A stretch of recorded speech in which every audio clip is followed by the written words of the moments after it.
Matthew, it's Yeah, not the same yeah. thing. When a left winger says there's inflation, they have to explain that shit. And that explanation is the same for left or right, young man.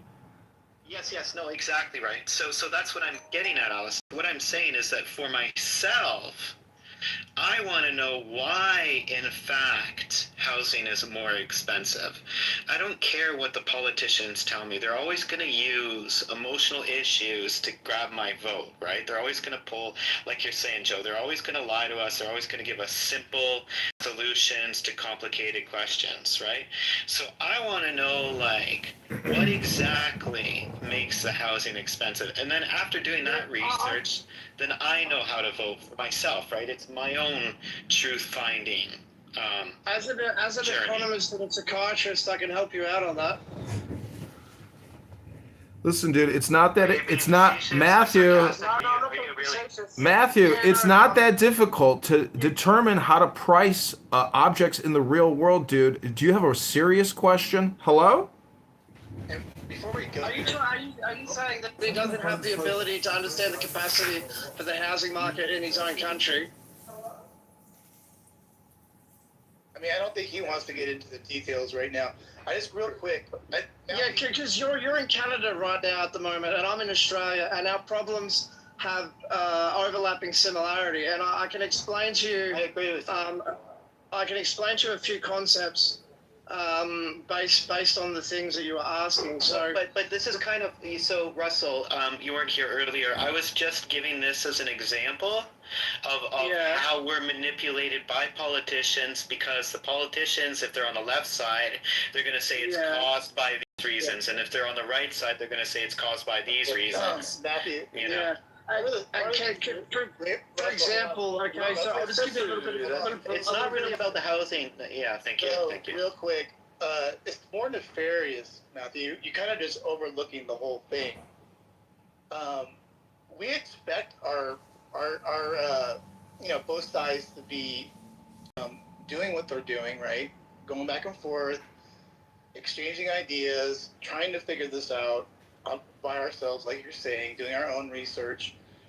But we have a group of people that are telling us nefariously that what we see in front of us isn't happening, right? And that's our own people. It's not even politicians. We're just talking about people showing up on stage.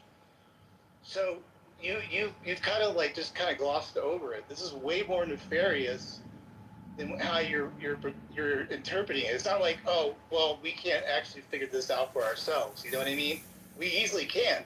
We just got people telling us very similar to what Marshall did, that that we have to be objective, but they don't. You know what I mean? Like, you just kind of skipped over that. I don't understand why you don't understand that part of things. You just go like... Yeah, Matt, no, I was just talking about, like, so my life philosophy, Matt, is basically, like, trying to make as many good decisions as quickly as I can. And honestly, the only way for me to do that is to understand that, like, most shit, 99% of the shit in this world I don't understand.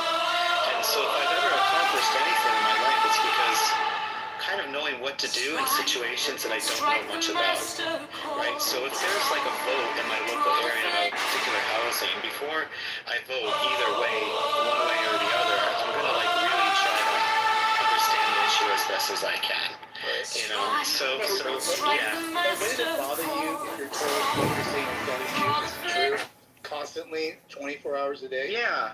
No, I agree. And so that's why I would always encourage everybody around me to forget the madness and the new situations and be as critical a thinker as you can. I mean, that's the only thing that I can do. But that real quick, is a little bit more nefarious. I'm trying to really hit on the nefarious part. Those people know what they're doing. These are people that are just like showing up on the stage like today, and they know what they're doing. Maybe they're so stupid that they don't realize. Maybe that could be the case. But I think I'm gonna give them a little bit more credit that they actually know what they're doing. And I, as you as a Canadian, might just not get that. I have no how else to put it. You're missing that part, because I think Joe, myself, maybe, if you caught us 10 years ago, maybe we would be more objective or whatever, whatever. But we're at a point where it's like, you can't hold that standard without holding the standard to yourself, like Joe said. You know what I mean? Like, yeah, but the problem with my whole sort of left-right split, is that the people who I think that might be on my side actually aren't. And unless I understand any particular individual very, very well, I can never know if I'm being bamboozled or not. Hospital. Well, that's a you problem, my friend. If you know people know what they're doing, it's really not a good thing. Like, it's we've done this so much on this app for so long. We know what people are doing. You know what I mean? So, well, I'm a bit confused. Why do we have to be so objective to that particular piece right there? Like, we're gonna call it. I'll be honest with you, Matt. I am a bit confused. Can you give me like a clear example of what you're talking about? I apologize. Well, were you not here for the ID discussion about, what was that, Joe? 20 minutes ago, 30 minutes ago, where we gaslit. It was right in front of him. Yeah, I don't. Yeah. No, he didn't at the beginning of it, I don't think. There's no doubt that if you want to vote, you should have your ID with you. I mean, that's just for me. It's fucking nonsense. We were gaslit that things aren't happening and like all this other junk. Like, that's what we're talking about. Is a nefarious thing that is being done. This isn't like, oh, let's exchange ideas. This is just literally like nefarious misinformation, things like you're not what you're saying is not completely true at all. Like, that's just ridiculous, you know? Right. So what we're hitting at, Matthew, is I had the exchange with Romero about the ID, and I do it in a roundabout way by asking questions, challenging his logic, without just coming out and just stating what my opinion was. Free comes in and states out what his opinion is, right? And right away, Marshall came to the rescue to try and save Romero after you heard them exchange pleasantries between each other, right? So right there you saw this allyship that they have. And then Marshall acted in he gave a layup or an assist to try and diminish the point Free just made without addressing the point Free made. Which is me, because when I heard them talking, I was like, home, because Marshall does that shit. He pretends he's on the right, but he coats to the left, which is insane. The bottom line is, and this is where I give a little bit of pushback. I would say that we're not being biased. We have favoritism, which is fine. Everyone has a favoritism because clearly I'm on the right, so I'm gonna favor the right. They're on the left, I favor the left. The bias aspect is that when we're being unfair, which is something that I'm against, and I know it's hard to do that because we're humans. Work with our allies when we face a combat scenario. Only serve can we actually serve together. Bottom line is that and Trump wanting to kowtow to Kim Jong, which he's not going to call it that, but I'll call it that. Certainly does not look all that good. So I'll say those two things about it. So where does it put somebody like you, Marshall? You are a party member and operative. You joined the party believing it to be one thing. Now it's clearly another. Where does that leave? Hello, moderators. Moderators, if I may interrupt. Moderators, if I can interrupt and just ask a quick question. I'd like to play Marshall Rankin speaking in another room to give you a quick sample of Marshall Rankin. Would that be okay? That's cool. Let me finish this real quick. Give me 10 seconds. The answer to that question is yes. Then I'll say Republican. If the answer to that question becomes no, I can no longer get stuff done for the community, then I will stop being a Republican. So I've got a sense of what you just said, this commentary, that when it comes to the local politics, which is of great interest for you, you feel that the Republican Party is worth embracing because they're going to fight for the values locally that you believe in. But how does that, where does that leave you when it comes to the national politics and the Republican Party? Kind of without a home, right? I don't really have a home in the National Party. I don't really have a home in the state party. I can like identify with parts of what they say, but like I don't find myself identifying with the National Party, say, the same way I did under W, right? And I wasn't even involved under W. I was just a high school kid. But I always identified more with national politics with W than I have with Trump. So, Does that make it more difficult given the fact that the president is so much underwater? Does that make it more difficult for you to organize on a local basis for the Republican Party? Because This is live! The symbol of the Republican Party is President Trump. He says he's not a Republican. Only under Bush. I pose the recruitment on grounds of national politics, yes. But most of the time when I recruit people, it is hey, come be useful for your community, right? We'll get you involved in some national state stuff if you want to be, but like come be involved for your community. So that's usually my pitch. And I'm not on the state board for the Young Republicans, so I don't really have to worry about the statewide messaging. But you don't get pushback from constituents on this? No, I don't. Now I get pushback from people in my own like Republican group. Right? Like, I know I'm in this one chat group where there are people who don't like Muslims and they're critical of Israel. And they just, they're bigoted. And it doesn't describe most people. It doesn't describe even like half the people in the group. But it describes somebody who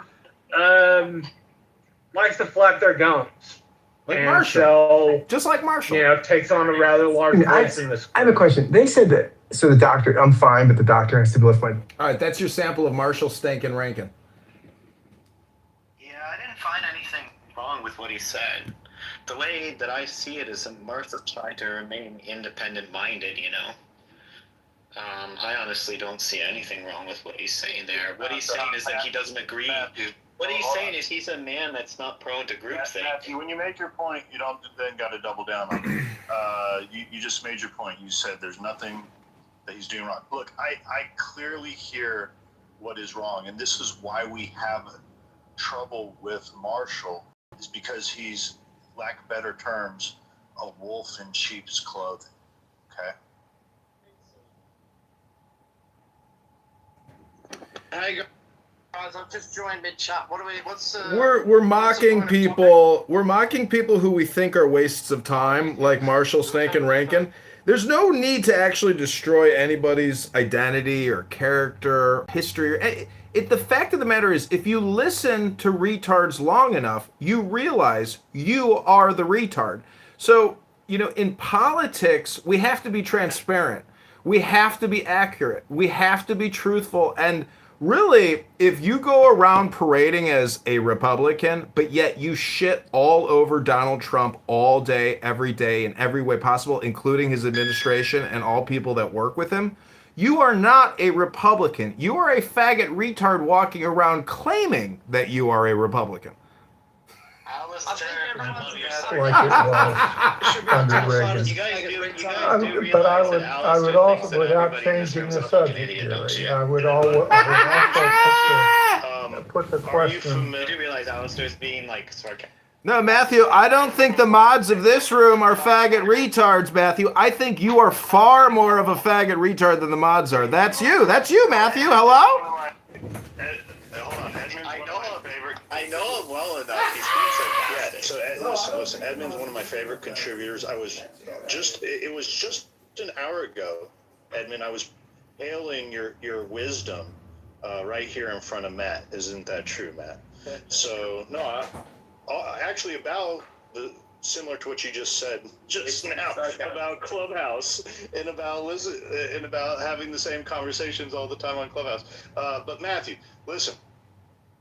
Do you take these conversations at face value as if it's just a group of people that care about their society and world around them, or do you think there are people that are advancing narratives for their cause?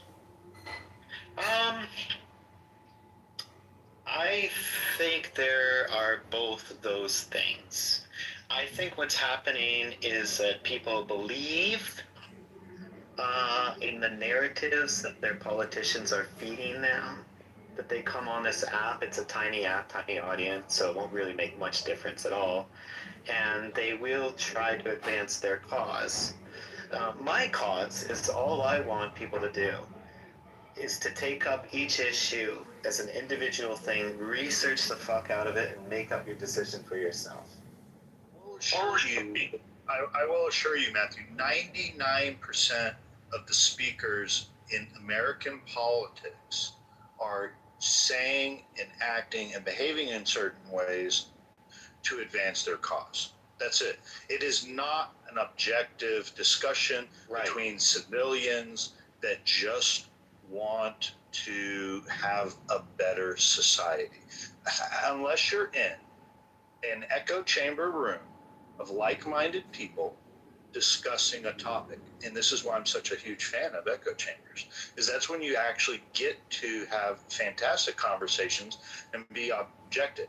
But when you have marshals, which are wolves in sheep clothing, pretending to be Republicans, and you have Democrats on stage with this moral superiority complex, they're constantly playing off each other. When a great point is made by a right-winger, to instantly come over the top and diminish what they just said, or move the goalpost, swing the conversation to another direction. I don't know if you see conversational debate the same way that I see it, but I see these moves and I hear these moves. I see it differently. Okay, I see conversational warfare occurring. People advancing, people sidestepping, people redirecting.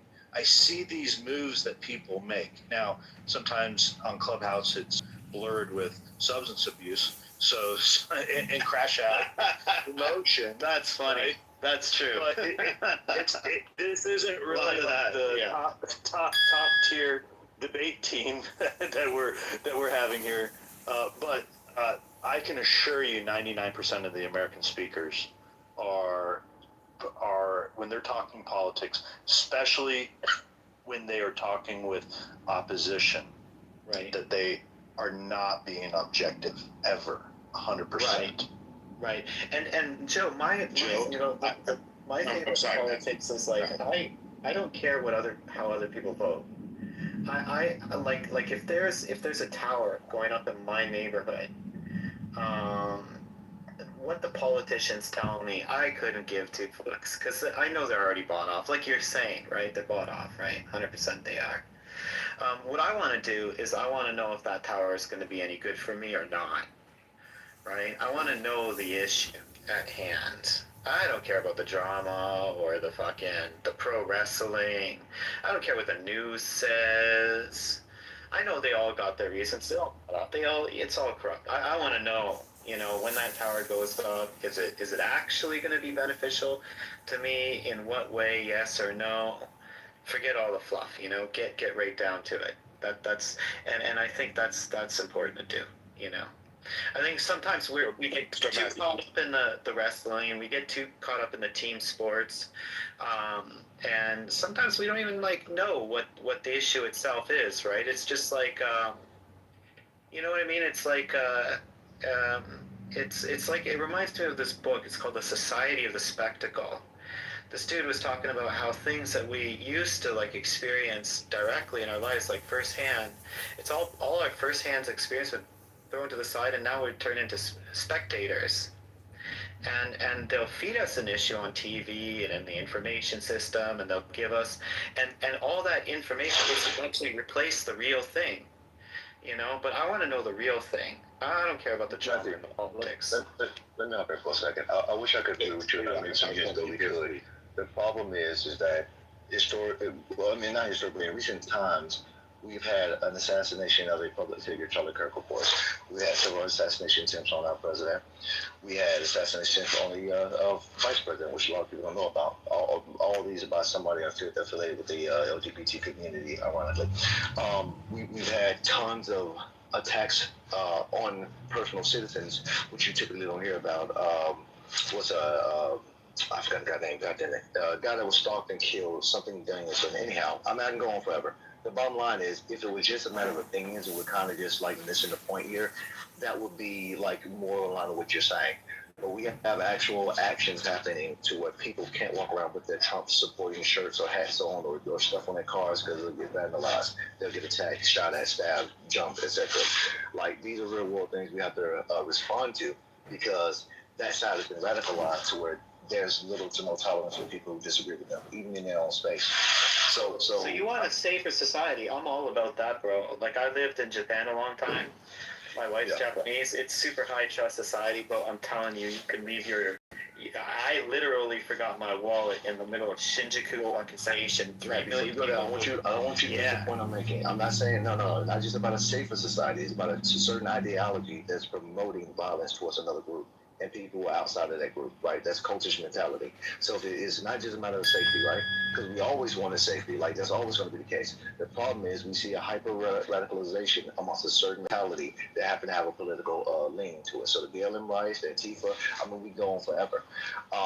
That's why we can't see eye to eye on some of these issues, because it's not just a matter of political ideas. It's actually a actual war that we're kind of being passive about. Because, and I'm going to land on this, because I know I'm saying a lot of points. When people say it's happening on both sides, that undermine. It's like saying, hey, women great men too. It's like, what?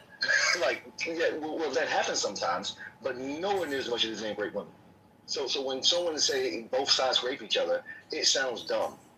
You know, so yes, both sides commit some level of violence, but clearly one side is doing it far more to the other, and even almost their own. So, like, we just have to be, straight up with that type of observance. Yeah, no, I think the greatest thing any society I can ever do is create a high trust society. Honestly, that's like the ultimate goal.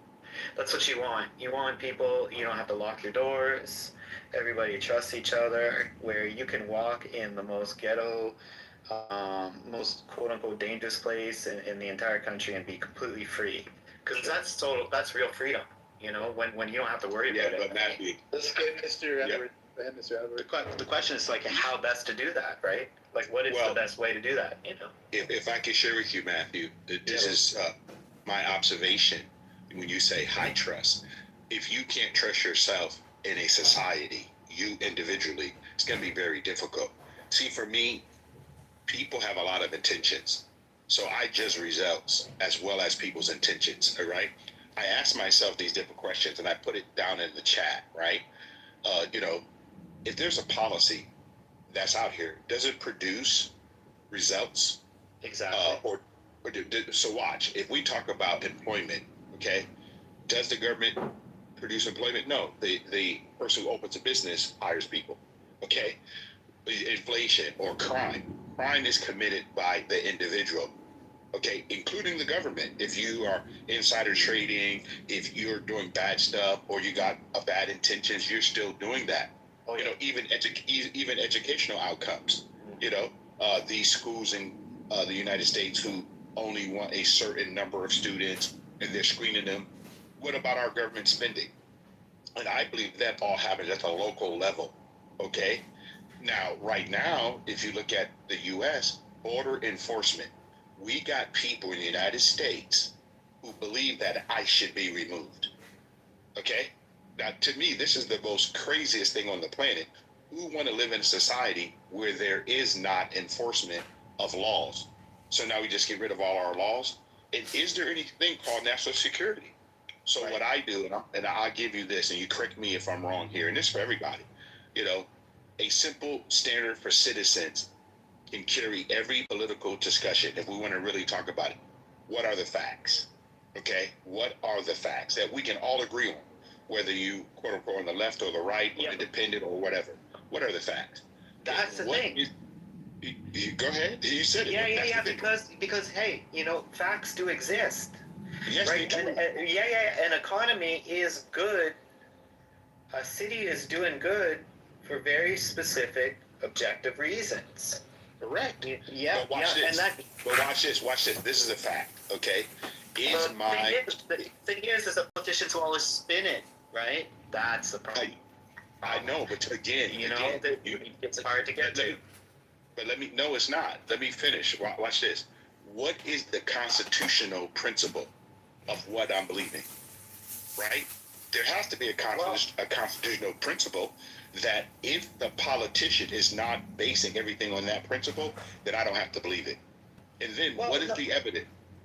Yeah, sticking to the economics, right? I mean, if a city's doing real well, a simple thing, what you could do is say, hey, system over here. Let's see how that works out over here. Let's do what those are doing. Forget, the Constitution stuff, the political stuff. If you focus... No, just hold on one second. Hold on 1 second. Maybe I said that wrong, right? But let's say I don't know, a road system or a train system's doing real well in one city.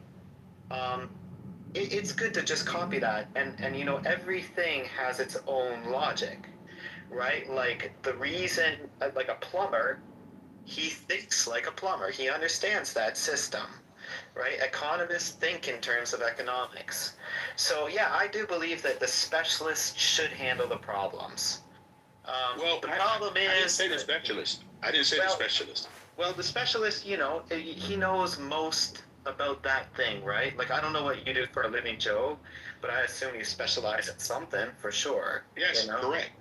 Right? But some people, you know what some people specialize in? Some people specialize in...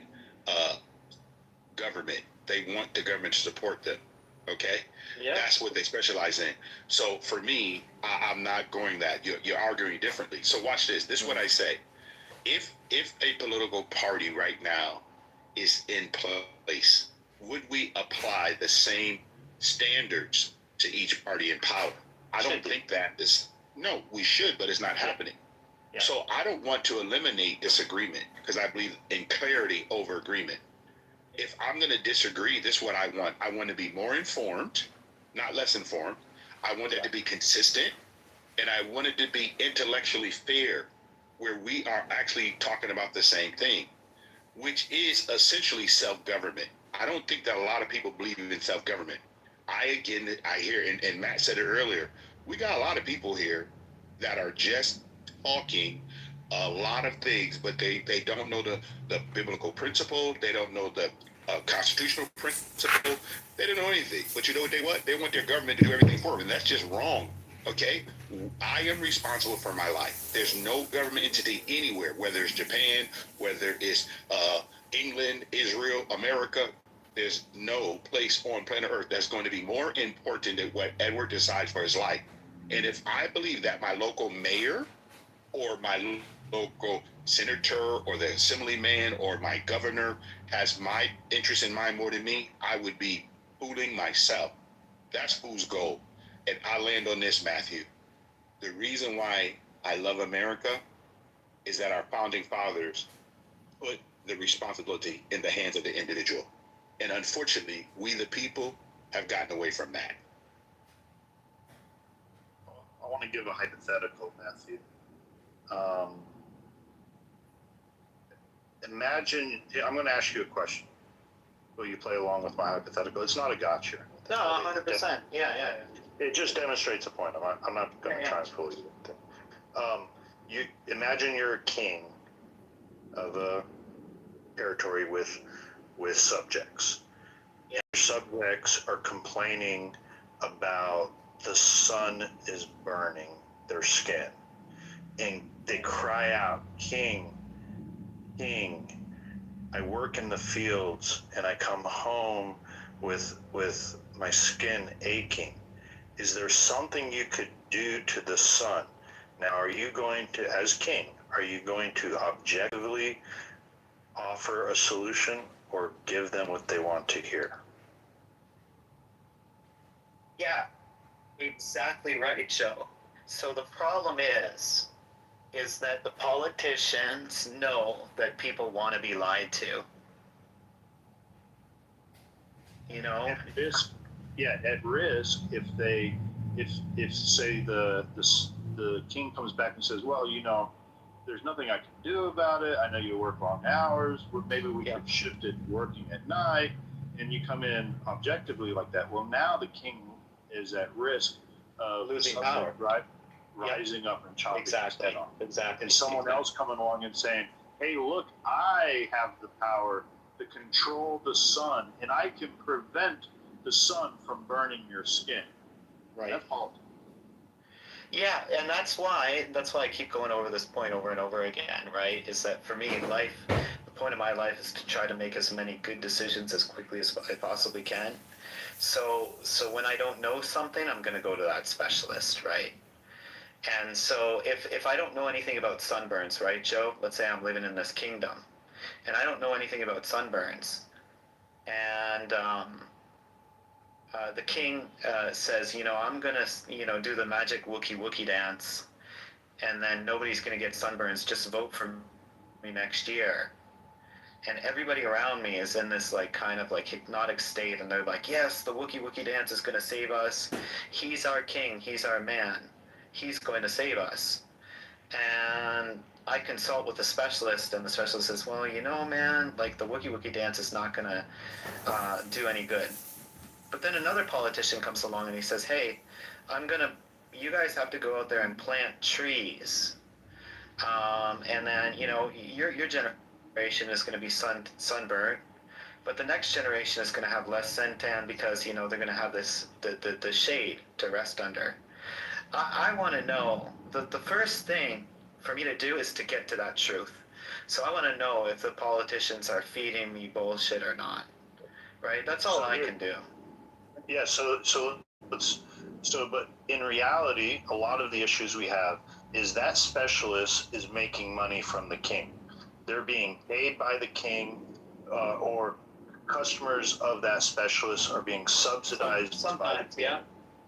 Yeah. And then that specialist has an incentive to cover the king's ass and says, well, you know what? What if he lies to you? So what comes back to Mr. Edwards' point is the only one is you. What about you becoming your own expert in sunburns? Yeah, to be able to discern what it is.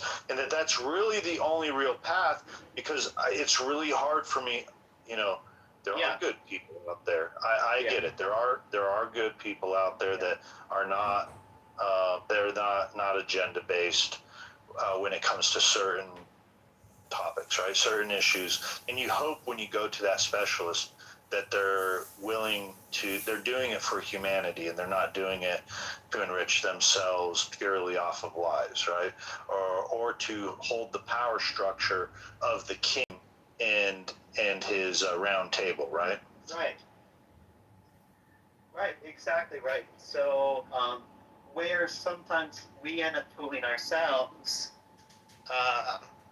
is, certain issues like economics are very, very complicated. They genuinely are. There's so many reasons for so many different causes. There's so many reasons for so many things. It's such a complicated world. Wow. Listen, the point is, ladies and gentlemen, you are all wasting your time 99.9% of the time on this app, and maybe even off of this app. All I'm trying to tell you is, if you listen to faggot Canadian retards all day long that can't shut their fucking mouths and put a fucking zipper on it, you could be the faggot retard that you are criticizing. I'm just saying.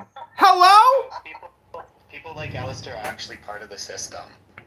They don't want you to actually think. And that's why I'm a threat to him, because he...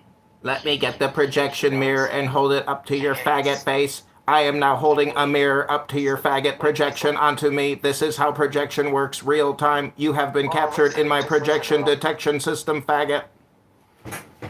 Just listen to him. Yeah. So there it is. He's fucking hilarious. John Kitover by far spends the most time on his app. Yeah, he does. Because he thinks you guys are fucking idiots, that's why. I know he's being sarcastic.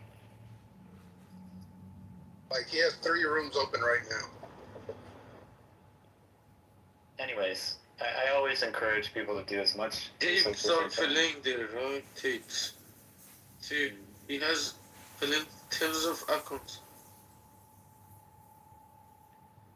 There's an entire system, information system, that really doesn't want people to think. It wants them to be entertained.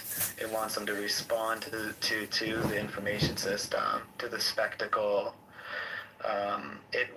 There's an entire system out there that wants you to make Matthew, the assumption. when was the last time somebody told you that you're just a fucking gabber, bro? You are a faggot gabber. When are you going for your power walk? Hello? Like Alice, he wants you to believe, or he's being sarcastic, but you know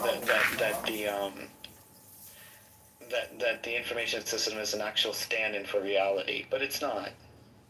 You know, we're being constantly fed lies, like all the time. More so simplifications, oversimplifications, and politicized reason, you know. But anyways, it's, In major politics, simplification plus authenticity comes first. Then details go to the other layers. Matthew, where's the biggest propaganda coming from, like, within or outside of the United States? there's a lot of propaganda coming at us from almost every informational sphere that you can possibly imagine. Here, I want to shift a little bit. I don't know if you're trolling us, but what do you want to hear from you? I am sorry. I'm not trolling anyone, and I'm sorry for my accent. I have an Indian accent, but I so respect you all. But I just feel like this country is being unfair. Illegal immigrants. Definitely. And Share with us. I don't know, because look, I am a heritage American that I feel overwhelmed. I feel overwhelmed by the level of immigration that has occurred here recently in America.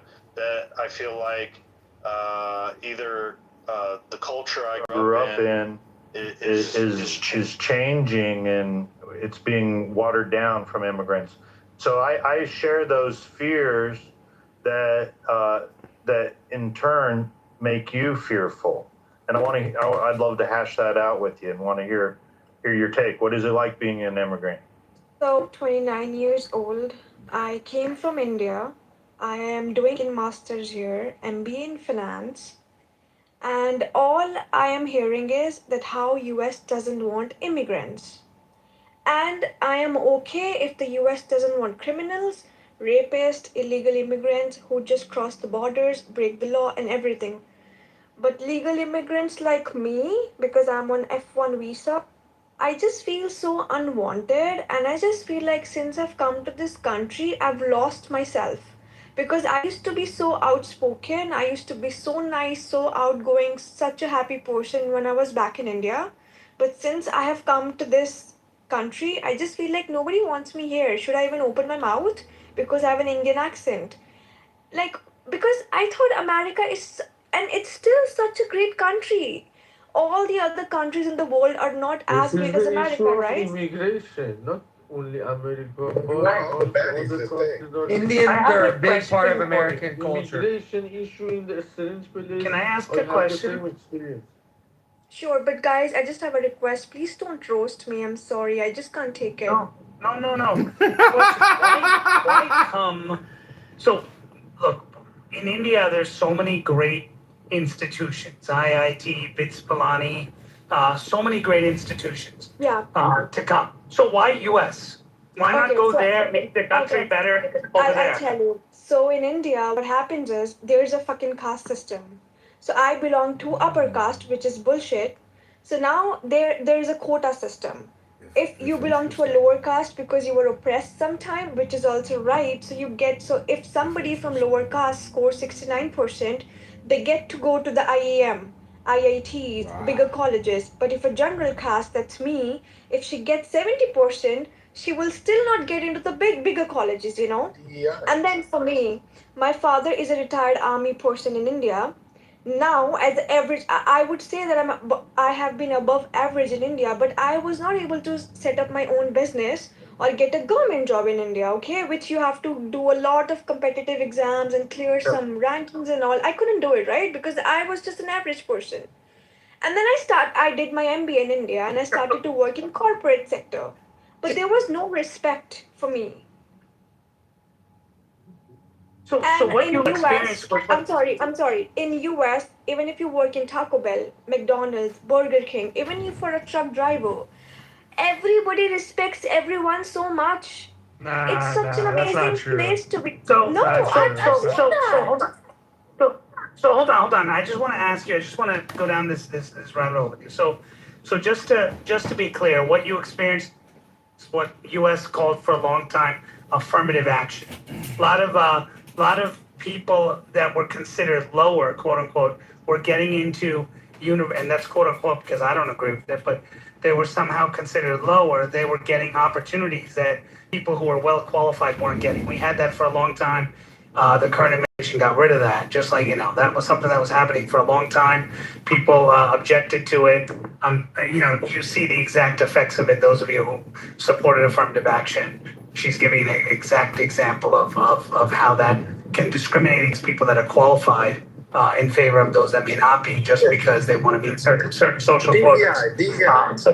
So yeah, whatever you want to. But a few other things just to let you know, right? If you go to an average, you see, the one of the qualms here in the U.S. is if highly skilled people are there in India, they could make India better. For example, there's a company called HCL Technologies. I'm sure you're familiar with them. They do a lot of work in India. They actually Can I tell you use something? They I'm also sorry. Am I hold on. interrupting you? Yeah, just let me finish. Okay, sure. Sorry. Go ahead. One thing. So they do a lot of work in they used to work in the US, do a lot of consulting in the US. They moved out with the focus of saying, let's make India better. Every immigrant I've spoken to who comes to the US, every person who's come from India, the number one thing they say is the opportunity to make money is so much greater here in the US. Therefore, that's the reason I came. And that's what bothers me the most. You didn't say that, but that's what bothers me the most, because there's opportunities to make money in India. And I know a lot of people have made a lot of money in India. Yes, so I'll tell you. So my problem is so for example, if I was a US citizen, right? If I didn't even have a master's and I just had a bachelor's degree, I would have still been able to to make a living for myself, right? But in India, either you have to have like a good business, either you have to have like a government job, or either you have to be so top notch in your academics and your professionalism that you are such a genius that you can get into Infosys, Google, Microsoft, HCL, LNT, and everything. But what about the people like me who are just above average, like who just want to live a normal living life, you know? So do you see that now, the dilemma? Now you said something really important. Do you see the dilemma here? You're saying, okay, well, I want to come to US and I want to displace the average American who is average here in the US, and with the companies that want to hire those average people, I want to displace those Americans and take away their job because I don't want to do it. So that's the mentality that's there. So why should you coming from another country should take the jobs, right? Exactly my point. Now, can I tell something about it? I am dating a white man, okay? And I was just telling him yesterday, I was like, I literally understand that why are you guys doing it? And it's literally, so like if in India, somebody comes and be like, oh, I'm taking all the Indian jobs and all, maybe we would have a problem, maybe we would not have a problem. But now my point is, and I understand like immigration is getting so much overwhelming in US because US is the greatest country in the world. She came with visa. Opportunity is hers. You don't have to explain much. They gave you the opportunity. Now he says why? You gave the visa yourself. Yeah, and your first problem is you're dating a white man. Right? I'm sorry, I can't hear you guys. Don't worry, we can't understand him either. So my point I am is, saying that the right is yours. Because you already have a legal visa. When No, you no, see yeah. countries Forget. that See, the Peter. See, opportunities my for point. See, Americans, Peter. My that is point. already considered before. See, my point is when I so like if you have to get a US visa, like I don't know about the illegal routes, but if you're taking a legal route, so for example, I'm an Indian, so I had to do my biometrics, and then I had to go to the US embassy in India and fucking clear an interview where there was technical round It's and they asked normal. all the It's yeah. normal. So I did that, and then they gave me the visa. They could have rejected me as well, right? But they thought like she's a good candidate for a student and all, so they gave me the visa, and I have a visa for 5 years, which is understandable. Now my point is, if and I have nothing against US, but my question is, if the US doesn't want immigrants to come here, right, to get a job, to have everything, like whatever, if they still want the immigrants to come here, like the tourists to come here on a B2B1 visa, just to like be on a vacation for 6 months and just go back, that's fine.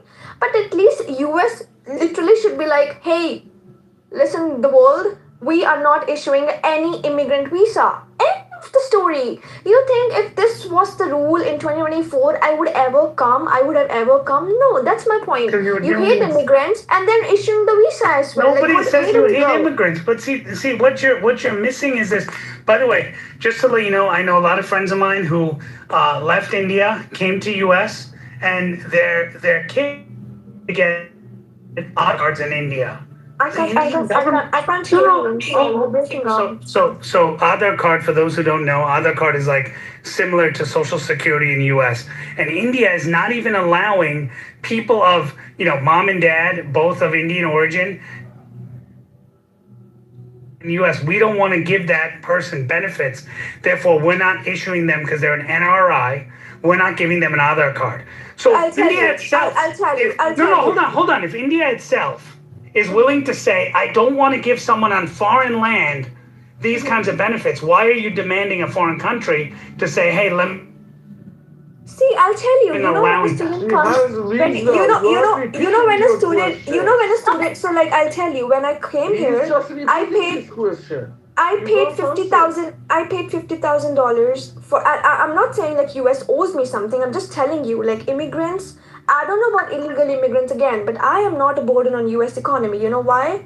Because I paid $50,000 for my MBA, then I paid my everything, my living expenses and everything, and I paid $800 every semester for my insurance.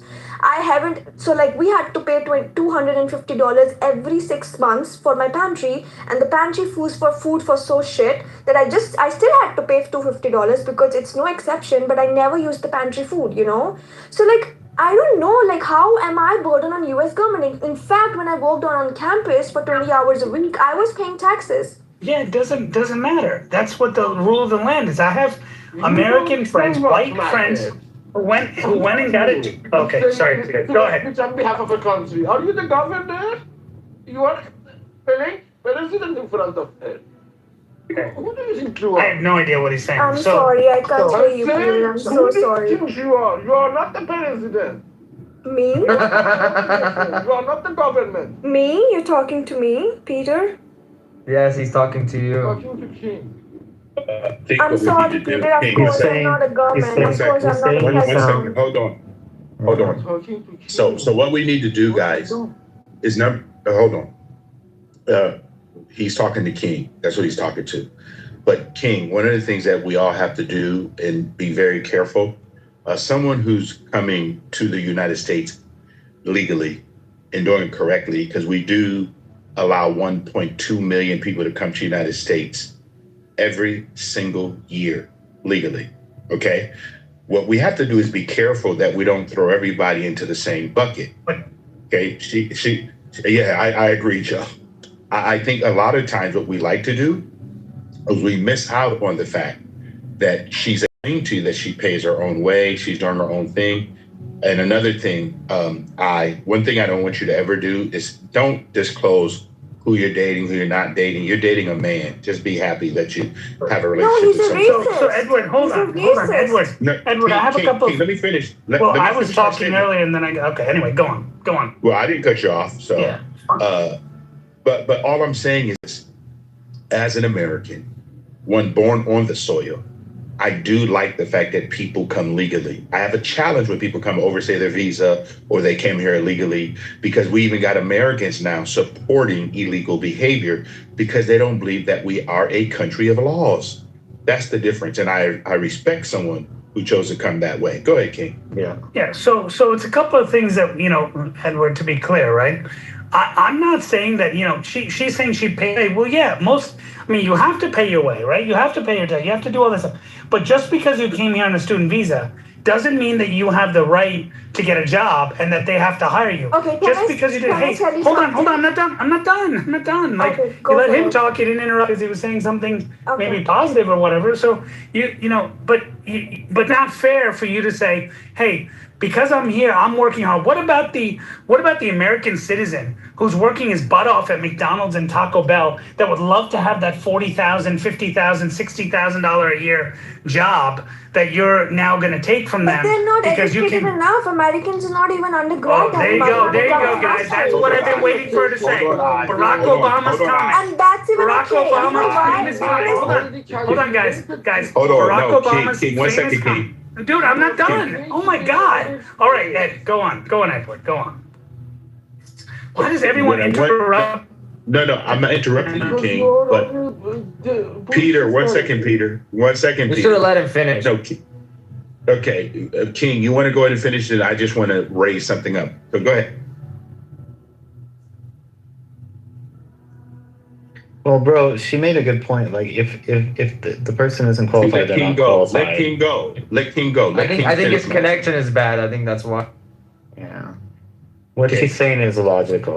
Let's say King. King, are you back, King? She just generalized millions of Americans. I'm here. Can you hear me? Okay. I can hear you now. Go ahead, King. Finish.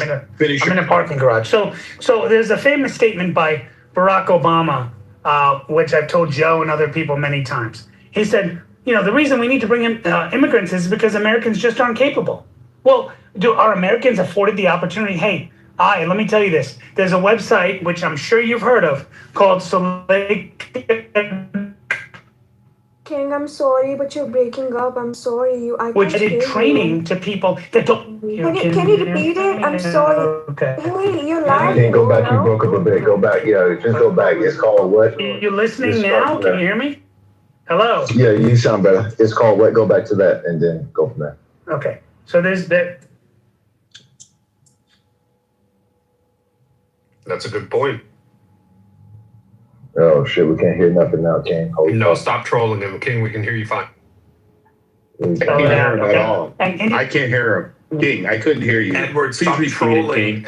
King, everybody I'm not trolling. Stop. No, stop. Florida, stop. You didn't hear what he said? Repeat, King. Okay. Please repeat, King. What are you, deaf? All right, King, gotta repeat it. Go. Okay. So I'm saying there's a website called Suleika.com. Okay. This website was a site created by Indians. And basically what it does is it provides training to the training it provides is to Indian Americans or other, well, not Indian Americans, but Indians in this country, teaching them different skill sets and helping them get placed in jobs. And what they do is they place you, they'll say like, okay, we're going to teach you IT consulting or we're going to teach you QA, QC. And they train those people. But when Americans go to get trained on it, they say, oh, we won't bring you on. Why? Because then we got to give you health care. We got to give you all those things. But if I bring an Indian who's doing on a student visa, I can say, hey, I'll sponsor you H1. It's basically slavery. I'll sponsor you on an H1. I'll give you whatever amount of, I'll pay you $30 an hour, right? No health care. And I'll give you an H1. You're grateful for it. And so you're going to work with me on it. And I've talked to those people because I know the people that run those trainings. Okay. And actually I'm of the same, my parents are of the same descent as the people who run those sites. So I know the people who run it. And they said, yeah, if we hire an American, we got to give him health care. Why would we hire an American and train him when we can hire an Indian, pay him cheap, and they're on F1 and they're desperate for a visa, and we could bring them on and we could train them and do it. So it's not that Indians come in naturally smart, able to do these jobs. They're afforded opportunities to do these jobs that others aren't afforded to, simply because the cost of an American is so expensive, because we want health care, we want benefits, and we want all that stuff. So don't say that Americans aren't capable. If you give Americans a chance, many of them can exceed. Many of them are educated and can surpass probably what most people can do, but they're just not given the chance. And the 44th president made a comment saying Americans aren't capable. Maybe some aren't, but many are. Yeah, I don't think it's an either Are you or done? Can I thing. say something, guys, now? Yeah, go ahead. King, I literally understand your point. I swear I totally get it. But the point is, as per me, since I've come to this country, okay, first I need to tell you guys what F1 visa is, okay? So you get like 2 years of study in a university, and especially US only allows immigrants who are willing to do a STEM course, okay? Now STEM stands for science, technology, engineering. Yeah. Okay, King, let me complete, please. If you are a STEM student, you get 3 years of visa. Sorry, 5 years of visa. And if you're not a STEM student, then you can just study for 2 years in this country, go for 1 year of OPT, and then go back home. But if you choose to study a STEM degree, you have a 5 year of visa, 2 years of studies, 1 year of OPT, and then 2 years of STEM OPT, right? It's actually and then two years of OPT. No, 1 year of OPT. It's 24 months. No, listen to me. Yeah, you can, please do look it up. It's part of my job, I know. Let her land, bro. Let her land. 1 Tell year her of story. OPT and 2 years of STEM OPT if you are doing a STEM. Please look it up. You get an extra extension for 24 months. What are you talking about? So it's 12 months and then another 12 months. So that's 2. So like 1 year is for OPT and 2 years is for STEM OPT extension. All right, go on. Let her go on, bro. Okay, so the total visa is for 5 years. Now, in those last 3 years, once you're done with your degree, if an employer is willing to sponsor you, you get to stay in this country for 3 more years. If they are not willing to sponsor you, just go back. Yeah. Now, my point is, unfortunately, I fucking wish India was as open as US so that everybody could get the same opportunity in India, because the competition is so high. Everybody is graduated, everybody is having PhDs, everybody is having masters, and they just want to get out of the country because the country doesn't care enough for our people, which is sad. And this is why all the Indians or the other immigrants have to go to Europe, UK, New Zealand, Australia, Canada, and now some people land up in US just like me. And I get it. Like, so now my point is, like, King, you were just saying, like, okay, so now that we immigrants come here and then we take up the jobs for the US citizens. And I'm sorry, King, please don't take it wrong. If I am 2 masters and I have a technical degree in STEM finance, right? And if a US citizen, okay, is also having a finance STEM or 2 masters, or even not a degree, let's just like technical skills, of course they're gonna get hired. And I will not get hired. You know why? Because they have much more skills than me and much more experience than me. And it's no wrong in that. And I'm not saying that US fucking owes us to give us a job. No, I know you guys won't agree. Problem for immigrants, not only US. And I get it, like you. So right this now, is a problem for all immigrants. yeah, so like companies were actually hiring for immigrants, but now the government, which is also okay for the organizations, because they're scared to invest in an employee. And they do not want to invest in an employee whose visa status is not even constant. Someday they can get an H-1B, someday they can just get the kick out of the country. So they don't want to invest in an immigrant, right? Which is fine. But my point is, if an American citizen is having 2 masters, 1 master's, and an undergrad, and I am also competing for the same job, whoever has the more skill will get the job. And please don't, so like this, Sulekha, that whatever wasn't your you're original saying. complaint, right? You were just saying it's hard, right? That is not your truth. Yeah, it's really hard. Look, I get it. He raised a good point. He raised a good point, and it's a true point, right? About Yes, he did, but I feel like it's not even easy for immigrants, it's hard as well. I thought you landed. So 2 things can be true. Two things can be true. 2 things can be true at the same time. Because on one hand, yes, highly educated, because they are highly educated immigrants are coming in here getting visas, and they are undercutting Americans that want the benefits, right? But also, if you've ever been to graduate school, like I have twice, damn, most of the freaking graduate schools are full of freaking immigrants, right? You know what I'm saying? That's just the reality. Americans, we're not competitive educationally because our universities are amazing, but our K through 12 schools are trash. they're just not good, and we're not competing, especially in the STEM fields, which is why corporations were looking across the border, which is why we were so attractive. Exactly. And so we gotta fight with that. Also, we also took away workers' teeth, right? We said unions, bad, fight on your own. Right, fight on your own. Instead of collectively, fight on your own. And then we get corporations saying, we got the upper hand, and we can slap you around, which is why they're allowed to do stuff like this. Thank you. I'd like to speak. I would just want to add one last thing. As an immigrant, please, Miss Florida, I was please. after Mr. I just wanted to ask you a couple of questions, actually. Are you currently here on an F1? Me? Mm-hmm. Oh, yeah, I am. You are? How many more years of eligibility do you have? 3 years, only if I get a job. Otherwise, I have to go back, which is fine. Okay. Now Are you you're freaking out, right? Yeah. Are you interested or like? Do you wait? Do you want to like do you want to get U.S. citizenship at the end of this? But Is that your goal? Yes, but I know for sure that I would not be even able to get a green card, and which is fine. Okay. Well, wait. How old are you? I'm 29. Is that you in your PTR? Yeah. Is that you in your PTR? Picture? Is that you in your photo? Yes. You want a green card through Madrid? Do you want to move to Dallas, Texas? There's a lot of Indians in this area. Oh my God. Oh God! So now it's turning into roasting and bullying. Okay. No. He's saying you're very good at This is a perfect example. There's no assimilation. She don't get the jokes because she don't belong here. Hold on. I gotta say, Hard for me to understand the accent. Hold on. Then go home. Guys, leave her alone. Yeah, I will go home. Guys, leave her alone. Okay, stop it. Leave her alone, guys. They're just teasing you. Let me just But I'm not ask. teasing them. Can I just? I just want to ask her something because you said everyone talked about our capability. Just remember, You guys suck.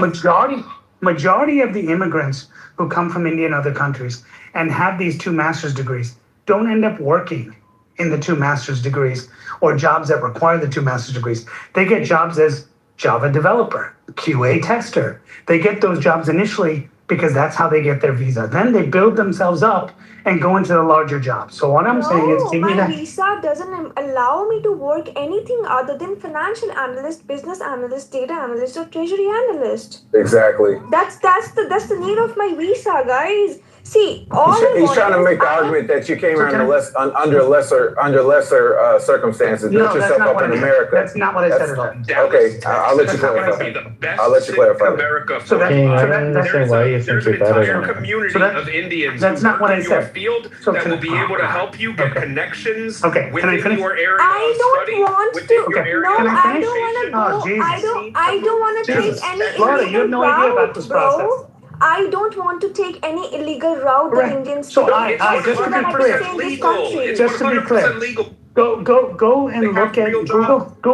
Google online business analyst training. Okay, you'll find a bunch of Indian consulting companies that train people to be business and financial analysts.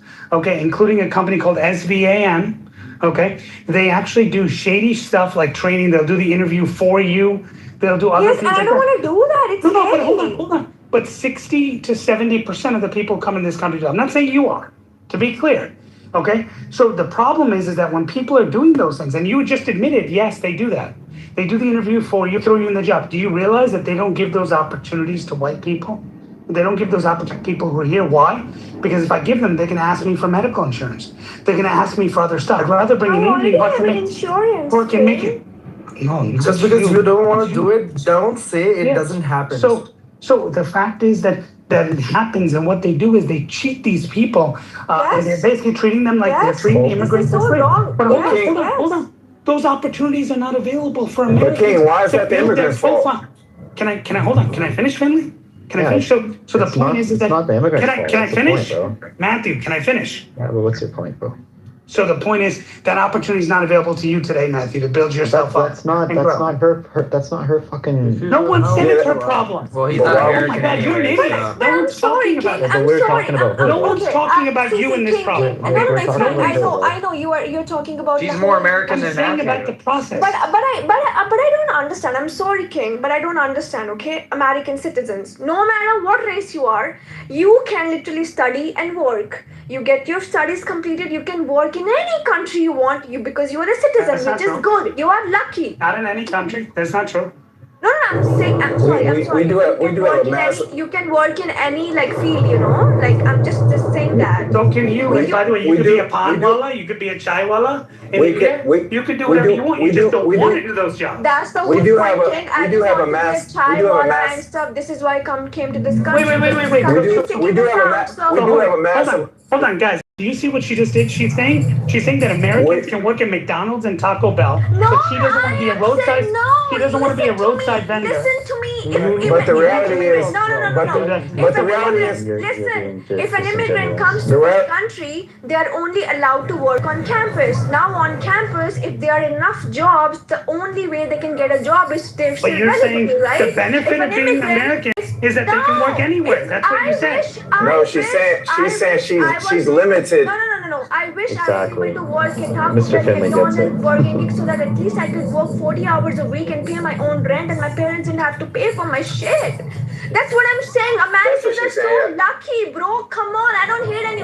Even if I go to India, I will always tell everybody America was they're so lucky great, and I So should have King, taken it. Simple. wait. She raises. But in India, She raises a good point. In right? India, if She's I saying- want to work she's saying- wait. In India, if I want to work in a Burger King, I'm not fighting. I'm not fighting you. I'm not fighting you. That's not true. What I'm saying. Come on, You can work as a chai walla and a pan walla. Hold on, King. You just don't want Hold to. on, King. You got you made your point. Respond. Finley, what do you know about how India works? So listen, she raises a good point. And the thing that the issue that I've always had with us and immigrants is that we blame the immigrants for coming here to work. No one. Right? give us visas, bro. Let me finish. I'm on your side, young lady. I'm on your side. We blame the immigrants for coming here to work. It is not her fault. It is not Indians' fault that the greedy corporations are undercutting us to pay them less. That's not our fault. That is absolutely not our fault. Okay. Right? That's our fault that we allowed to happen. So I am not mad. I am not mad that an immigrant comes here to working and undercuts me. I'm not mad at them. They're trying to feed their family just like I am. Right? That's not their fault. But why do we get mad at them? That's what I want to know. Can I explain to you now? Okay. So I'd love to know why you're mad at them. Let me explain to you, and this will easily make sense. There's people who take advantage. There's people who take advantage of the process. I'm not saying I is. To be clear, before you guys start trying to accuse, it's not her fault. No one's saying it's her fault. She's probably one of the very good ones, okay? She But sounds like a great 60%. one. In fact, she sounds There's a like few of us Can in you the shut chat up, saying it's her Florida? fault. Oh God, can Florida just shut the fuck up? Dude, okay, so if you take 60% of them, they come here knowing, okay, you know what, I can easily get a job in the US versus getting a job here. So I'm gonna immigrate to America and get that job, but it may not be in my exact area of study, but hey, I can get an opportunity there. But what the problem I'm saying is you're applying for an opportunity that others don't apply. And by the way, Finley, just to let you know, the companies that are doing this, that are doing the training and giving them the jobs, are not American companies. They're run by Indians who come to America and say, holy shit, I can bill Accenture, I can bill Google, I can bill them by giving them a $30 an hour. Hold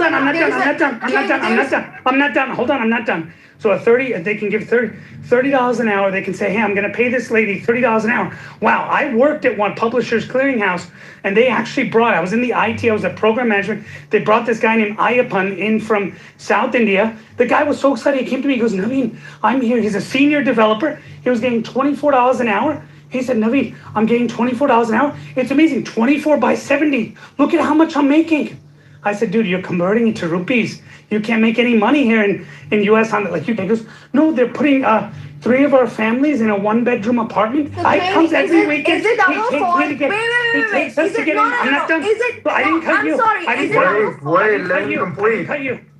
didn't cut you. They provide him a car. They go pick up food. They say, oh, Patel brothers a card from Patel brothers and does it. So the whole point is the fact that Americans aren't willing to work for less money because we don't want to take a pay cut. What sounds like what Finley is saying is, hey, Americans, be willing to work for less money. That's not what I'm saying. Healthcare. That's not what I'm saying. No, don't do that. No healthcare. Absolutely not what I'm saying. So don't you dare. Don't do Trump that. and Tom. So Trump No. and Tom. No. So Trump and Tom Cotton. I'm not done. So Trump and Tom Cotton proposed something that every Democrat was against, where they said raise the pay limit for all positions, including H-1B, to 100,000. Like what unions did. You know what? Honestly, and guess what? I feel like all the immigrant visas should be fucking cancelled, and we should all be sent back to our country. Because visa is a privilege, not the right. Donald Trump is a warlord. I'm gonna start dumping people. I'm dumping people now. All right. King, did you finish? You got to let King finish. Yeah. So Tom Cotton and Donald Trump proposed in the first term a executive order that raised the limit, saying 100,000 is what you should pay the salary for these people. The companies went nuts. All the small Indian consulting companies, 60% of them went out of business. Trump left. That executive order was rescinded, and boom, the staffing went up, the H1s went up, the F1s went up. It went nuts because they were like, okay, we can bring in these people, and again, pay them 25 or 30, right? Bring them into the country, even for a short term or long term, or bring them on F1 and hire them because they're desperate to stay here. And these companies are taking advantage, but they're not companies like Google that are American companies. They're not those companies that are doing it, Finley. These are Indian consulting companies that are called Tier 2 consultants that basically hire those people and say, I want you to basically say, you're my slave. I'm going to get you this position. I'm going to pay you $20, $30 an hour, and you're going to work for me. I own your visa. You're my bitch. Take it easy. I guess, yeah, I'm their bitch, whatever. But King, take it easy. I didn't say you. Out of breath. But I didn't say you. I get it. I get your point. Please relax. Just take it easy. He doesn't need your help in telling him how the fuck to speak, woman. Hey, listen, Adams. You and I are cool, but don't you talk. She can barely understand English vernacular, so she doesn't need to be telling him how to speak. She speaks very fluent, And he's also Harvard fucking educated. He's also Harvard educated. Yes, I'm hardly educated. I'm illiterate, but he's getting out of breath. I want him to relax. What's wrong with that? Perhaps you should shut up and stop interrupting him. I love her. Oh my God, King, what you're saying is because I find it crazy that the president wanted to write an executive order to mandate a minimum wage. Did you say? No, he said foreign. Hold on.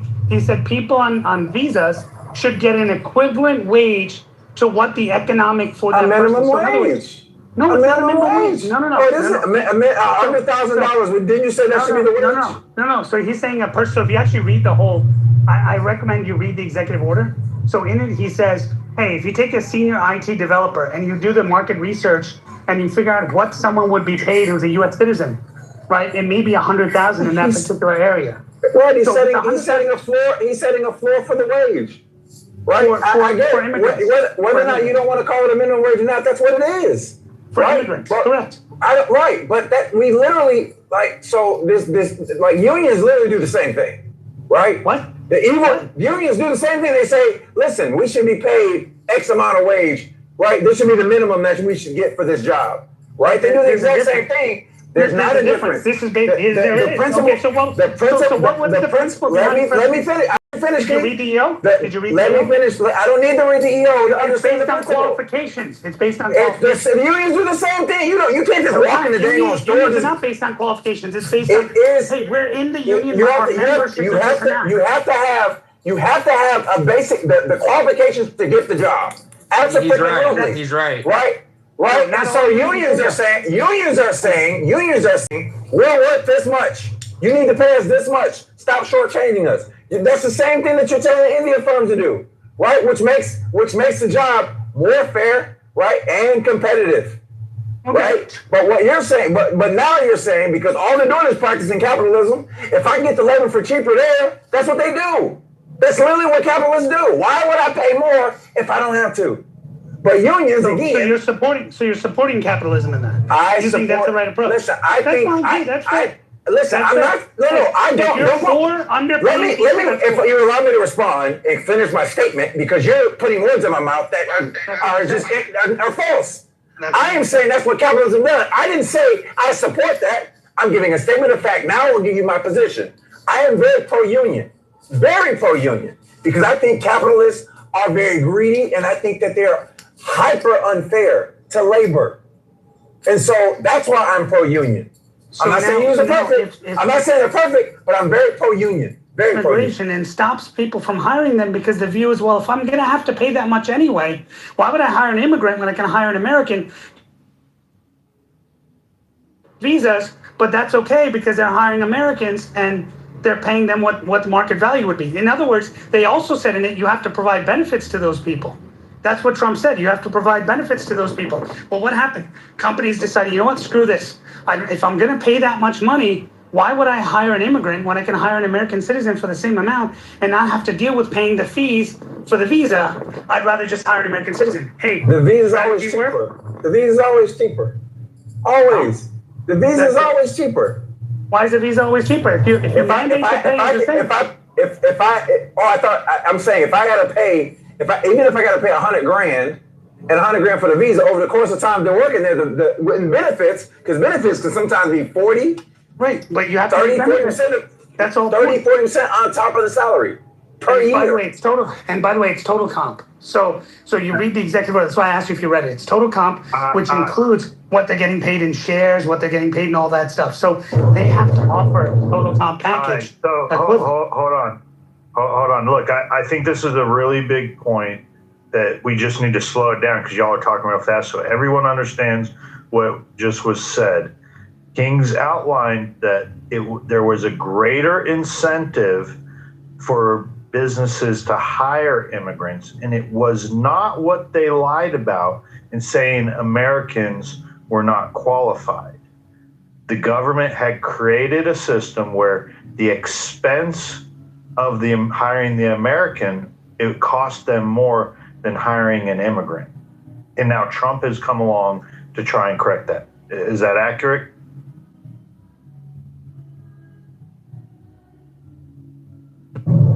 If we were in a unionized environment, he wouldn't have to correct it because we'd be pro-union. We'd have more unionized shops, and the unions would collectively. Mr. Finley, what does that even mean? It means that the unions would have collectively bargained, and then you couldn't undercut. You couldn't undercut them.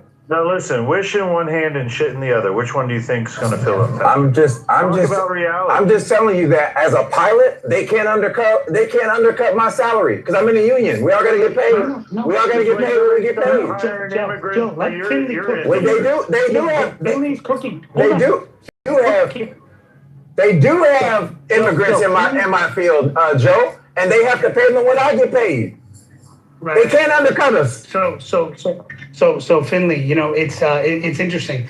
Finley said something here, Joe, that I think is very important. In his industry, they're forced to hire people based on qualifications. I have if you're hiring immigrants based on qualifications, it's a fair one-on-one look saying, hey, I compared these two and based on skill set, I'm hiring this person. And if the salaries are equivalent or not or whatever. But when you're making decisions solely based on I can get this guy for cheap or I can make this guy work 24/7, and I can pimp him out and I can pay him a lot less. No, King, that's not. But King, that's how most non-union companies work anyway, though, King. For a corporate job like a finance tech, data analyst, and all, especially when you're competing or going for all the American companies, they actually treat you like an equal employee. What are you saying? No, we're talking about we definitely cannot say they're less qualified because they're way more educated on average. Way more educated. So Finley, just to be clear, okay, take the large companies, and I can prove it to you. I can name you the executives of the companies, and I can bring them on here to talk to you. Google, Amazon. Hold on, I'm not done. Wait. Are you on LinkedIn? Sorry. No, Workday. I can mention WeWork, and I can bring the executives on here. And it's what fine, they told me, their exact words. An executive back in India. I am not done. Okay, go to LinkedIn, search my name. My name is Yastika Sharma. Okay, and I just applied to a company, communication specialist wiring. It's in San Diego, California. It's an American company. Interviewed me, but they did not hire me Hey, because Joe. I don't have Joe, my can I EAD finish? card yet. Joe, can I finish or not? Am I going to be cut like ridiculous? Look, what two of you, just King and I mean, try so- to actually just have a conversation one on If you take the Florida. Anyway, so the point here is I think people don't understand this whole issue, okay? Is again, if you put people on equal playing field, most of the time companies would choose to hire Americans. If you put them on, hey, you know what, this guy will work for $10,000 or $20,000 less, then obviously you get. And by the way, that's true with Americans too. If I'm hiring someone to work for me as an American, and I have two guys that are equal, I'm going to take the lower person. The issue is that Indians tend to be in that position initially. Now, when they grow up, they grow high. Like look at Satya Nadella. Read his story. He put a whole YouTube video on it. He says, I started off as a consultant. I was way underpaid, but I moved up the ranks over the years. Well, the door was opened for him because he had an opportunity to go in to consulting and do that. But Americans didn't get the door open. They have to show that they're highly qualified to get in, and the door is not open for them. And so because the door wasn't open for them, they don't have that chance to do it. So they still got to compete. They still got to get the second and third level degrees. They still got to do all that stuff. But they're not competing at the top level. Doesn't need to do anything. Okay, He's sorry, an you go on. electrical You go on. engineering. You go on. I'm sorry, my boyfriend is an electrical engineer. He's Good. studying. He's working in like McDonald's. He's getting his serial license. It's just free to work Notice how wherever he she's wants. comparing McDonald's. Notice how she's comparing No, McDonald's I'm to saying- high-paying jobs. She's illustrating the fact that he's working his way up. Okay, if he has to wait. If he has to finish his electrical engineering, there's no way he can work 40 hours a week because he has to finish his studies. He has to focus on his studies. You know. So you do respect my I'm sympathetic to what you have to say, but King was not finished, and I really wanted to hear the end of that, if you don't mind. Go ahead. So the point is that you take these large companies. If people want to get jobs in these big companies, Google, Microsoft, all this stuff, you got to know someone. If you're an American, you got to know. And for most people, even Indians too, you got to know someone. You got to do it. But I know these executives, and I've talked to them, and I could bring them on here, and I mingle with them. In fact, I'm in San Diego right now, going to a conference where I'm going to meet some of the people. And and they tell me we hire these people. We look for people that are Indian. Okay, that's what they say. We look for people who are Indian because we know we can get them lower than what we'd have to pay in America. We also don't have to give them stock share and all that. Then I asked them questions. What about Satya Nadella or Sundar Pichai and stuff? They said, well, yeah, they worked themselves up. Then obviously they earned the right to be there. I said, well, why wouldn't you hire an American? Because they're going to demand that stuff right away. And so we hire them. It's capitalism. Is this for a STEM field job? Are these STEM field jobs? These are all IT related and STEM field jobs. Yes. But to be clear, the Indians are qualified, and if you're going to go qualification for qualification, you know that they're going to outperform us. So they are way more educated than we are. Hold on. So Finley, how can you make a blanket statement? How can you make a blanket statement like that, Finley? Because I know many Indians that drive cabs. Are you saying they're more qualified to drive cabs than us? I'm speaking in generalities. So Finley believes. So Joe, Finley believes respectfully, that Indians are more qualified to drive King, you're not going to do that. I'm not going to allow you. No, what you're doing is you're taking a sentence out of my paragraph and you're creating a whole new paragraph. Don't do that. I don't like when people do that. So respectfully, don't do that. So are they all more qualified? Generally speaking, I didn't say all. Who says all? I speak in generalities. If I say Florida's hot, right, a hot state, right, you're gonna say no. In January they have 5 days of cold weather. Does that mean Florida's not a hot state? That's what you're doing. I'm speaking in generalities.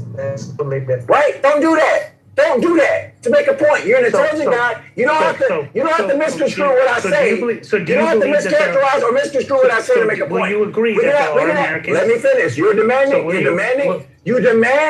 he move her out of the way to make your point. I'm demanding that you move out of the way so I can finish my point. Well, right? When I wasn't done, you cut me off. So I didn't cut you off. I absolutely let you land. Well, no, I didn't land yet, and then you. You did land. No, in the Middle East, well, no, King, that's not true. Americans are like that. King, I let what this you said. quiet, and then I started talking. Right? You so, go on. You're gonna bitch and moan. And so my point, you can all that. My point is that we can't have it both ways. But I was making a general statement that on average they are more educated than us. Absolutely. She's coming from a country. It is true. She's a third of America. Only a third of Americans have a freaking 4-year degree or better. Only a third. Okay. I guarantee you that number is higher for Indians, right? Well, that are coming here. That's mad. What are you talking about? No. If a third is a third, that is a per capita number. So a third of a larger population is obviously more. A third is a third. That is a per capita number. If there are 1,000 Indians and there are 10,000 freaking Americans, and I say 10%, right? That's a per capita number. I didn't give a number, right? And so we're making excuses. The reality is Americans, we're not as educated as our immigrant counterparts because the people that we let in, specifically people from across the water, have to be either have money or education. They have to have some kind of merit to even get in our freaking country. And so I can't knock them for that. I have to say we got to work harder, right? We got to freaking work harder, and we don't want to. We want to blame the immigrant. Hold on, family. That's not true at all. They let millions of Americans. So it's not true that you don't. Some Americans don't want to. Joe. I'm speaking specifically across the water, Joe. I'm not talking about across the southern border. I'm talking about across the water. There you go. Look at that. Notice how he then goes and says. I am very specific. I choose my words carefully. You just said generalities. Now you're saying you're specific. Okay. Anyway, so you're doing that. You're doing that dishonest thing. You're doing that dishonest thing. Don't do that. Don't do that dishonest thing. I speak in generalities. Wait, I'm actually specific. But you're being dishonest. You're being dishonest. But that's what you said. I'm quoting you. No, you're taking. Joe, am I saying anything wrong? I just said it earlier. I said what you're gonna do is you're gonna take a sentence out of my paragraph and then create a whole new paragraph. That's what you're doing. I didn't create one. Yes, you did. Your words were I. Give me the full context of my words, then, King. Give me the full context of my words, then. You say specific. You said I speak in generalities and I speak in specific things. Give me the full context of the statements, sir. You responded to Joe saying being very Give me the specific. full context. Give me the full context of the statement. You said you're speaking in what context did I say I'm speaking in generality? Go ahead. About whatever you were talking about. Exactly, because you're taking it out of context. Keep it in context. Okay. When you take it out of context, deliberately, you're being dishonest. Don't be dishonest. That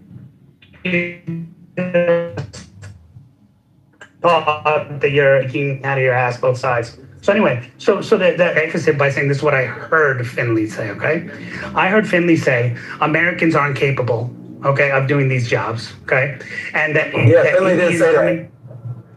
I'm not. I just told you what I heard you say. Can you hear properly? Then you're not listening. So why? I'm not allowed to have my own opinion on what you said.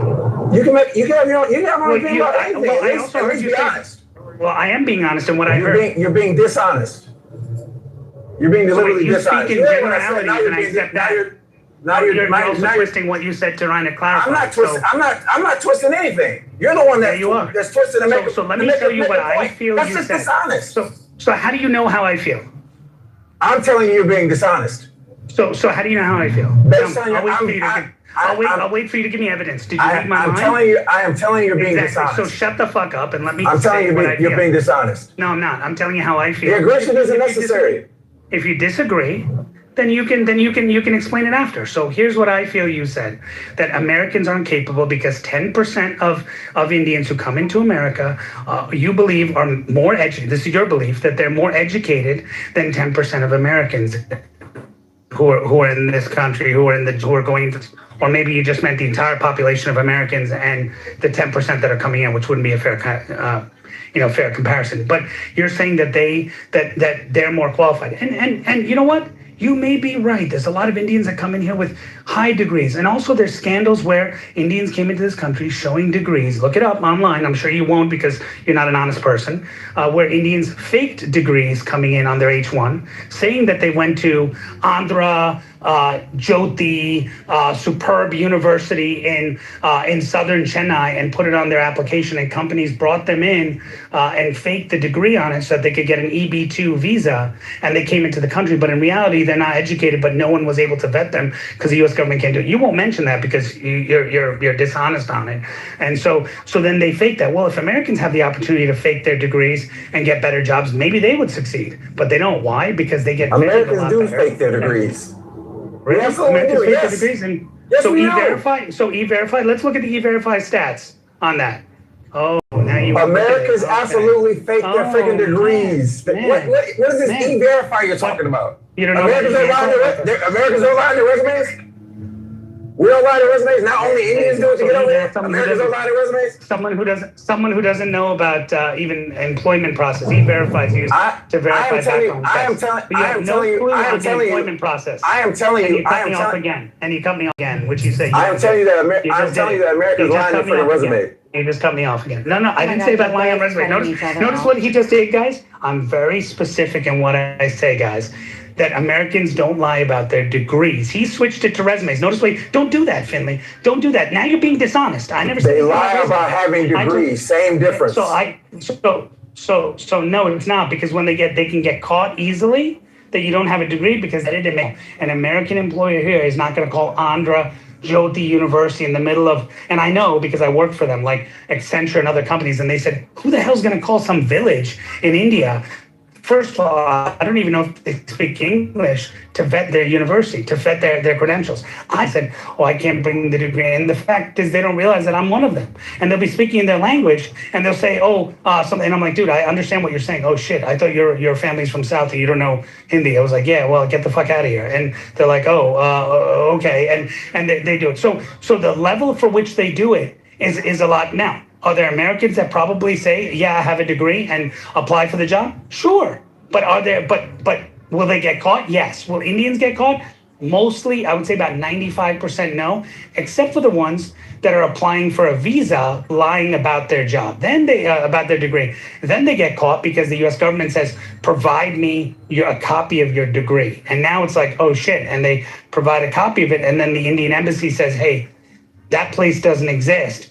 You're out. And that's what happened with some universities. Look it up, okay? That were issuing fake degrees for F1 visas and for other people, allowing those people to get, and they all got jobs, H1s, and then the university turns out, F1 issuing fake F1 issuing admissions and then fake degrees to Indians so they can get good jobs. That's the scam. So they can get these.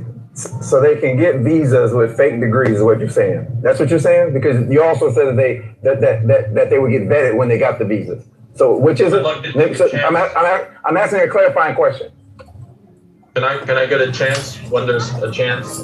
Yeah, I'll just respond like this. This idea, he's creating this narrative that there's all this fraud going on with Indians. That's what the narrative that he's creating. I didn't even talk about fraud. And then I basically responded that Americans lie on their resume because it is an equivalent fraud about lying about their credentials. That's not. That is lying about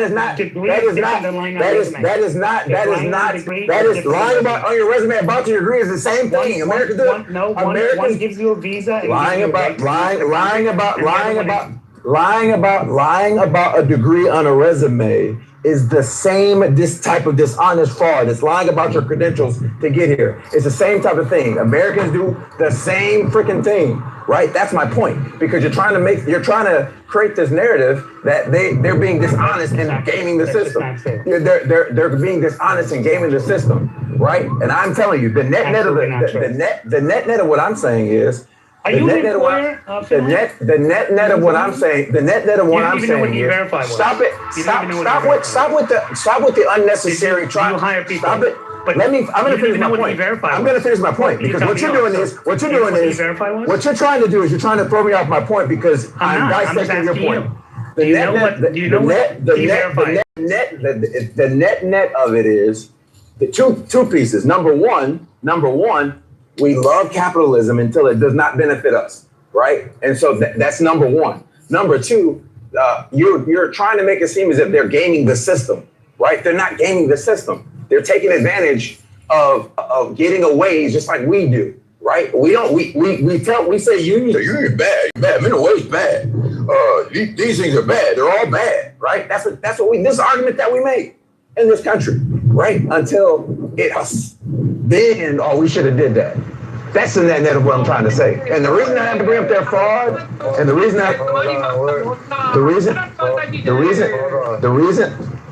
Hold on. Look, we're going to bring in some new voices. Look, it's not really capitalism.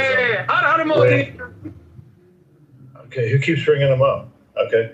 Look, it's not really capitalism when you're dealing with employment laws. Employment laws are put on by the government. They have certain requirements to, if you have an employee, you got to match their taxes. You got to take care of their health care, so on and so forth, right? So what's being laid out here, though, with the H-1Bs and the immigrants, F1 immigrants, and things like that, is the dynamic is different because it's how the government has gamed the system, creating the incentive for businesses to hire immigrants over United States civilians. That is not capitalism. That's the furthest thing from capitalism. That's a regulatory system that has created this disparity. You've got to be clear on that. Joe, how did the government create that incentive? By not having the same requirements for the immigrant as they do the American civilian. How is wait. So if I hire you as an individual, he and I can agree on one thing. He and I can agree on this. It was created because the government was unable to. So it was actually started under Eisenhower. Some of this because Eisenhower said he actually was, and this is what's shady about it. He actually started it because he said, hey, to build new Navy ships. He started building the military industrial complex. They said, hey, we need people to do this specialized work over here. Hey, who can we get to do it? And it turned out that people from China and India, you could quickly get them in and you could say, hey, I could pay them cheap. It was almost like slave labor.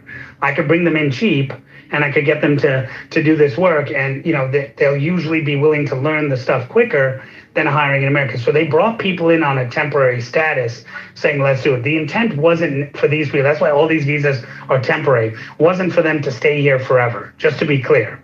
Okay, and you can read it. It even says it in the law. Okay, I know Finley will try to pretend differently, but in the law it says these are temporary. Okay, so it's very important that we understand that. So the purpose was for that. You've been speaking. So can I say something? So let Joe finish because I was answering. Okay.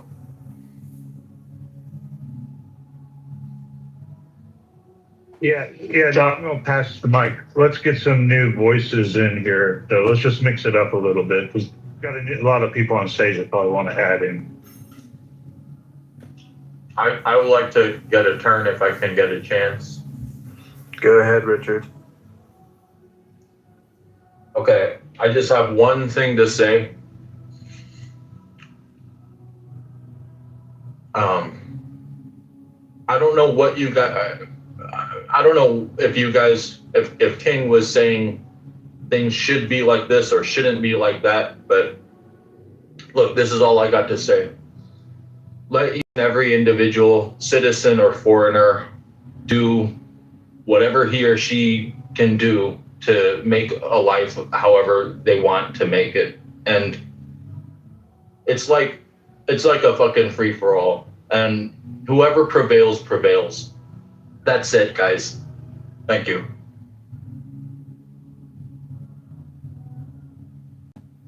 Perfect.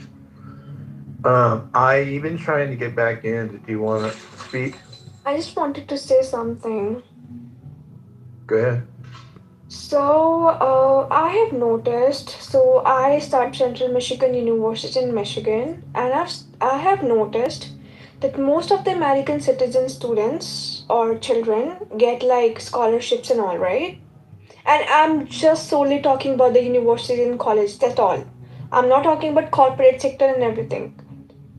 I feel if the international students stop coming from India, China, Japan, Arab, Mexico, wherever, the universities or college will not be able to sustain the scholarships for American citizens, children or students, right?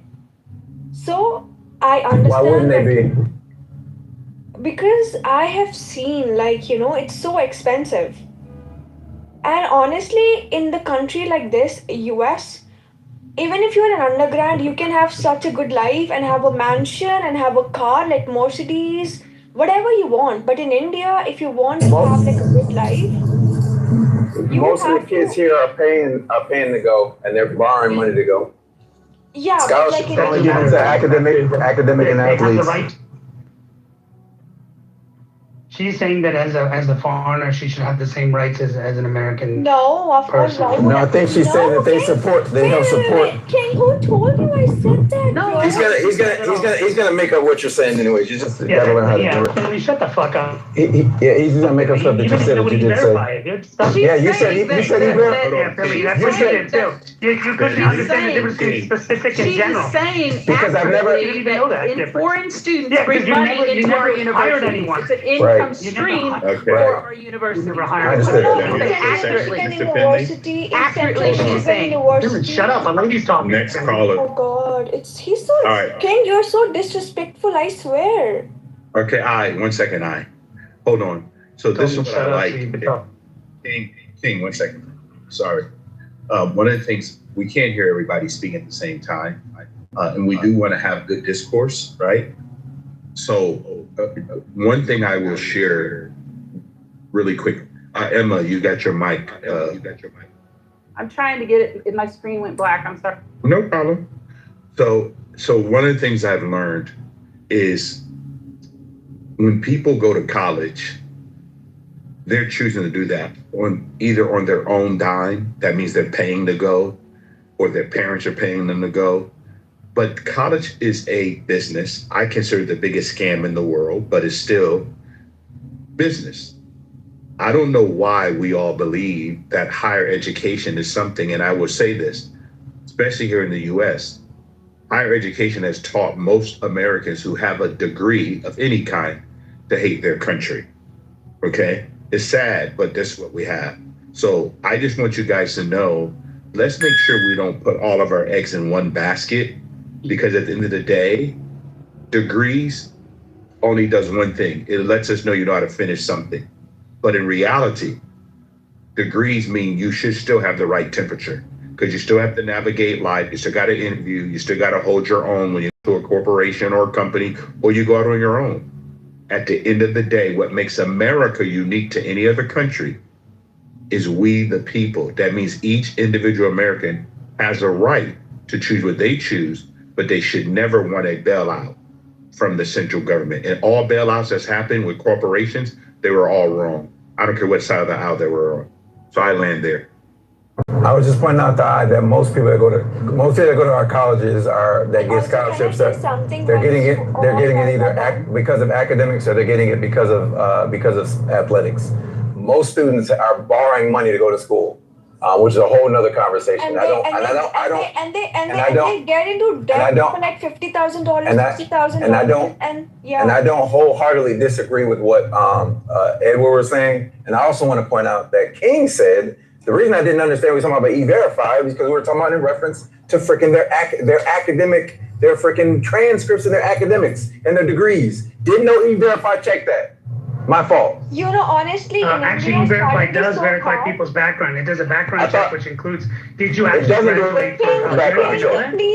Wow, you don't even know that? I thought it only checked if you were legal work. E-Verify does a background check. I thought E-Verify only checked. I thought E-Verify. Mr. Philly, 1 second. I didn't land when King started piping up. I know, but could you guys do one at a time? I'm trying to.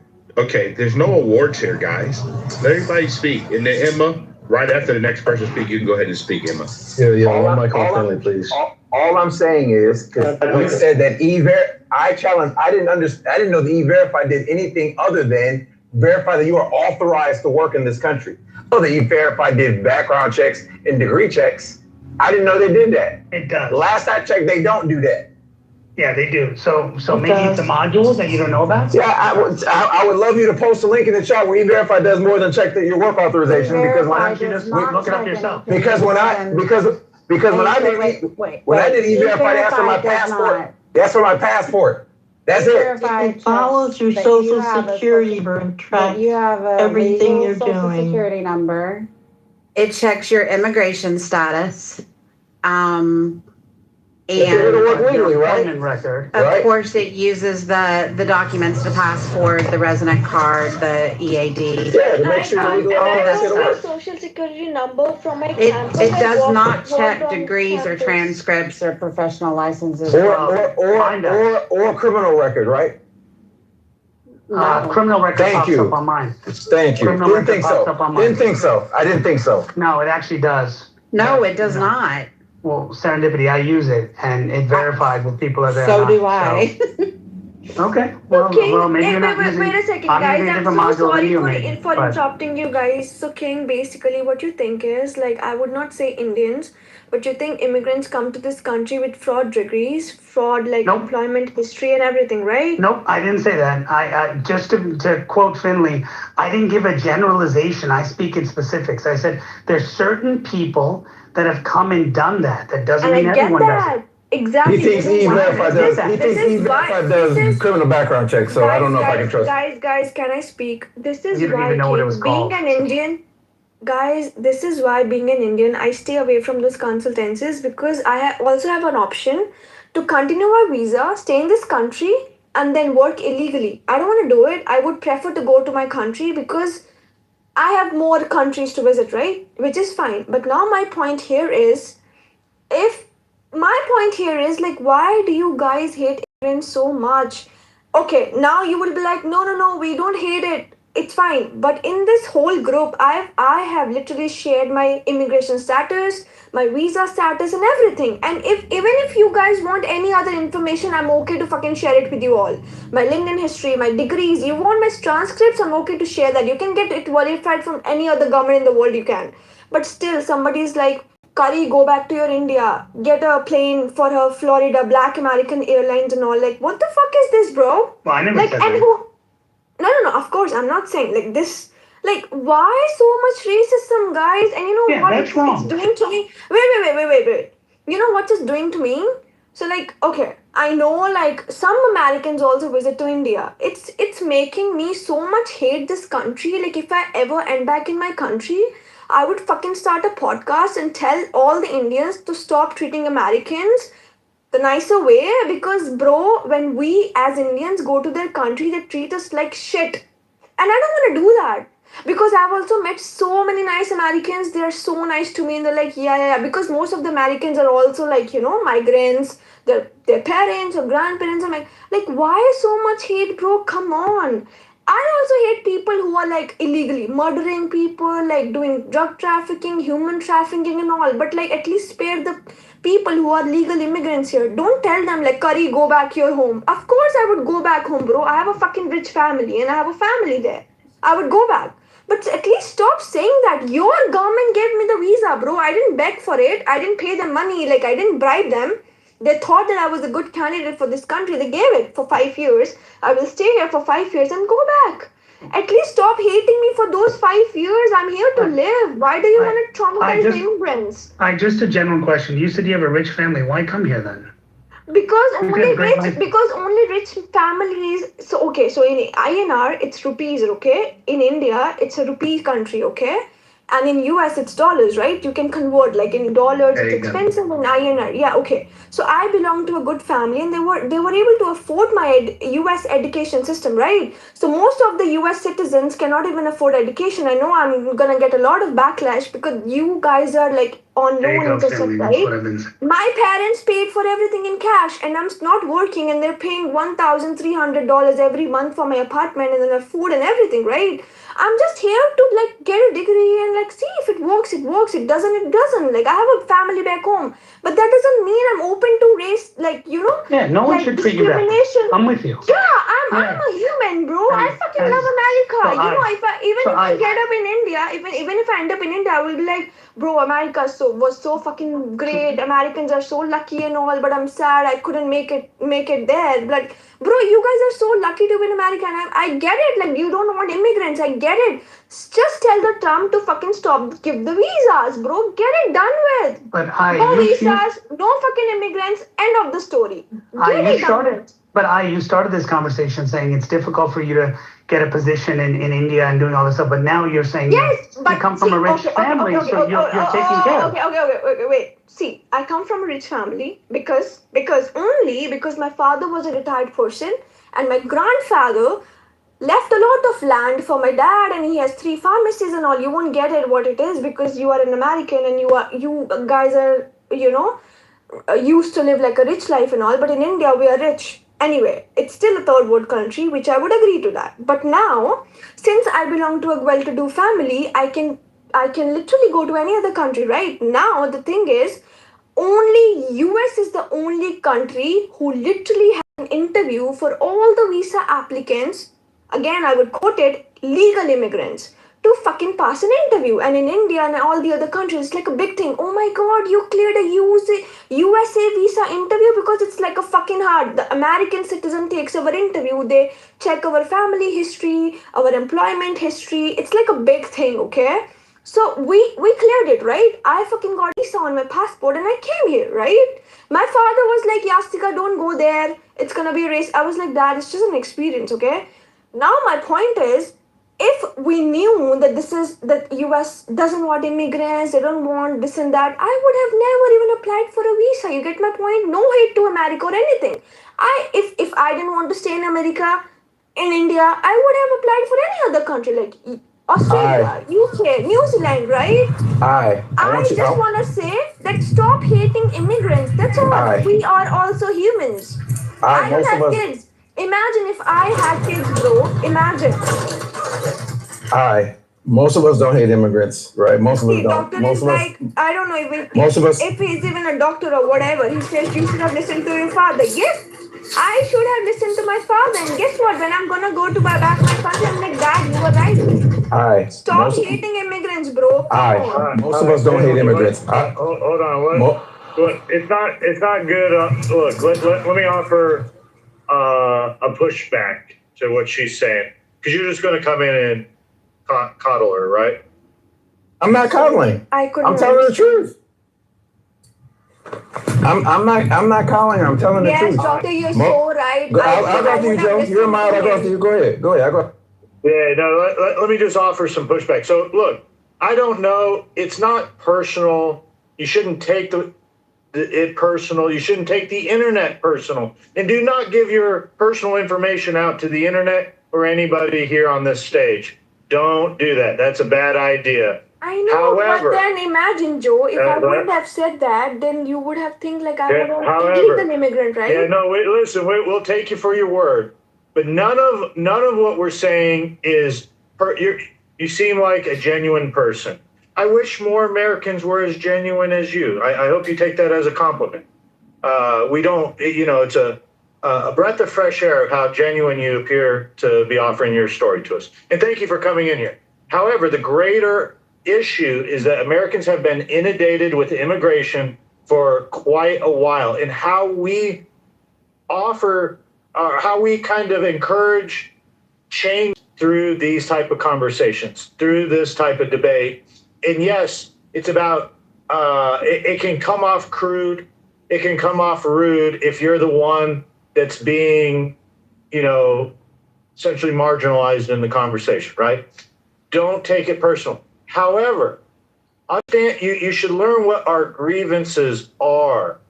And you don't have to agree with them, but maybe you could have some compassion to the Americans, because listen. But Joe, I'm sorry, but I feel like you guys are so lucky. Whoever was born on the US soil is so lucky. Can someone shut her up so we can have a conversation? Hold on, let me just finish, and then I'll pass it right back. I'll let Don go at it for a half an hour, okay? You left a caste system. You left Indian DEI. And it's very similar here in America, that you are being chosen because of a DEI, because of a caste system that has been created by our government officials. And that's why Americans have grievances towards immigrants coming here. And this is something that has only largely changed here since Donald Trump has become president. We were arguing about this years before, but our government would not listen to us. Our government sold us out along with the corporations and their agenda to do this. This has been a long, this is momentum over the last decade, and it's going to continue momentum. However, don't take it personal. It's just American politics. It's a blood sport. You're welcome to the blood sport of American politics. To be clear, most Americans don't hate immigrants. We most Americans don't. We have been having the same. We've been having the same. Like, can you shut it up? Like I was shut it up like an hour. Like, bro, like is this okay? We've been having the same argument about immigrants literally since freaking like the 1910s, right? Like, you know what I'm saying? Europeans did it to each other when the Western Europeans got here. You know, the immigrants are bad, and then we like replayed the Mexican immigrant story for a while.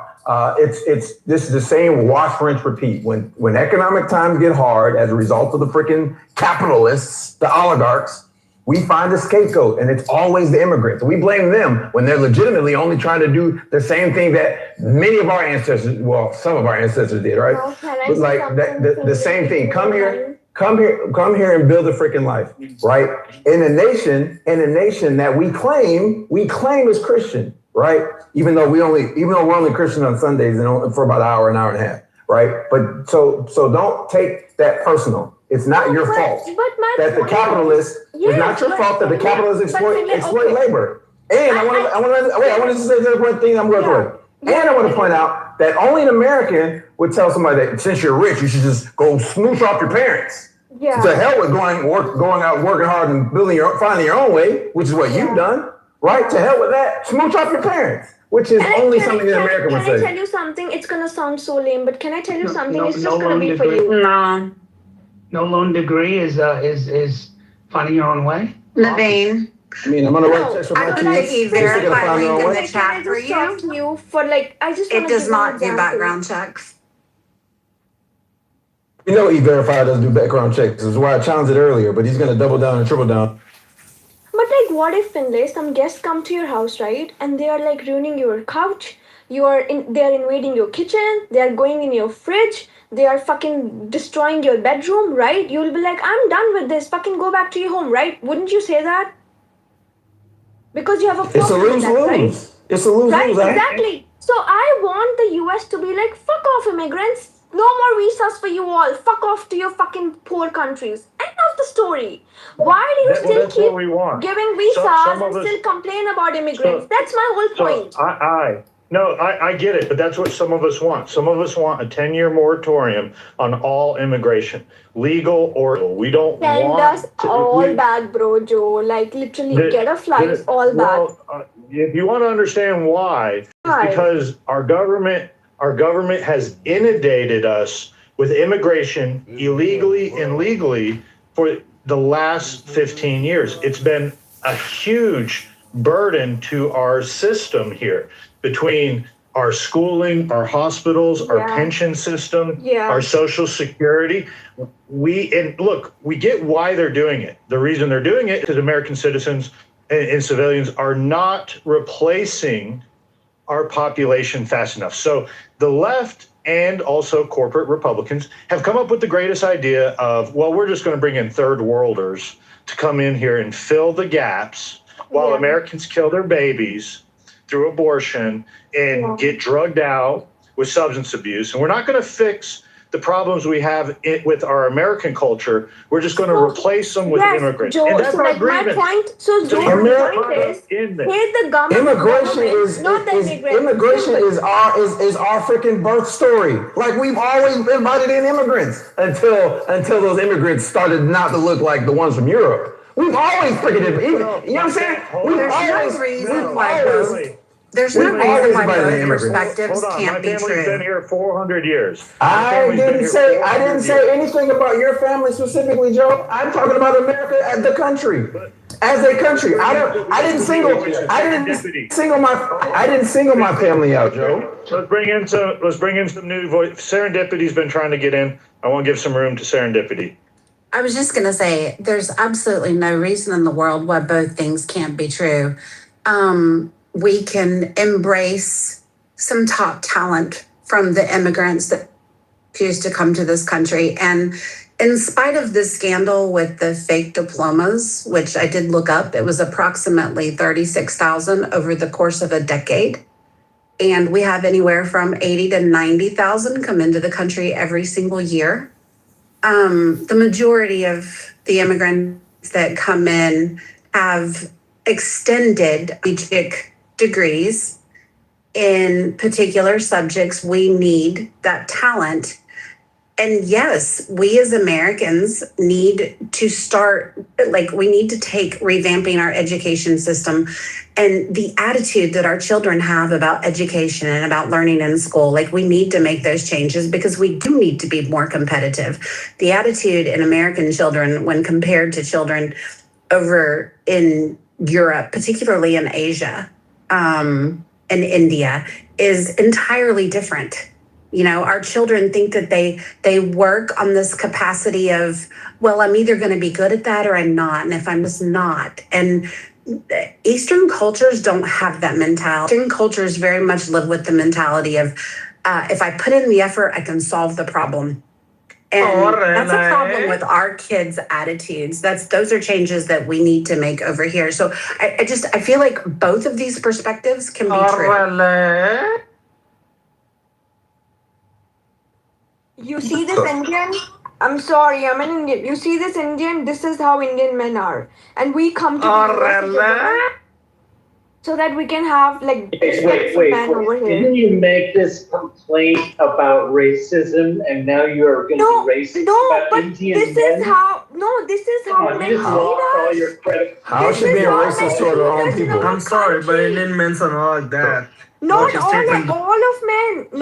of men. Of course, I have my brother, my dad, and all, but not all. But this is what they do. This is what they do you should mostly. do that. So I'm going to just give my take on this because I'm really getting tired of listening to people say how much talent we need and all this other stuff, and I really hope that we get exactly what we deserve. So when our neighbors' kids can't get jobs after they finish college or after they get a technical certification or secondary education or after they have done all the degrees, master degrees, PhDs, and doctorates and associates, after all of that they can't get a job because you all are under this crazy idea that we don't have enough talent.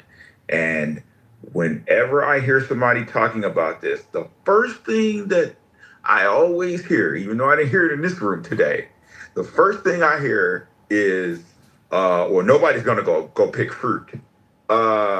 Dude, these jobs, the majority are information technology jobs.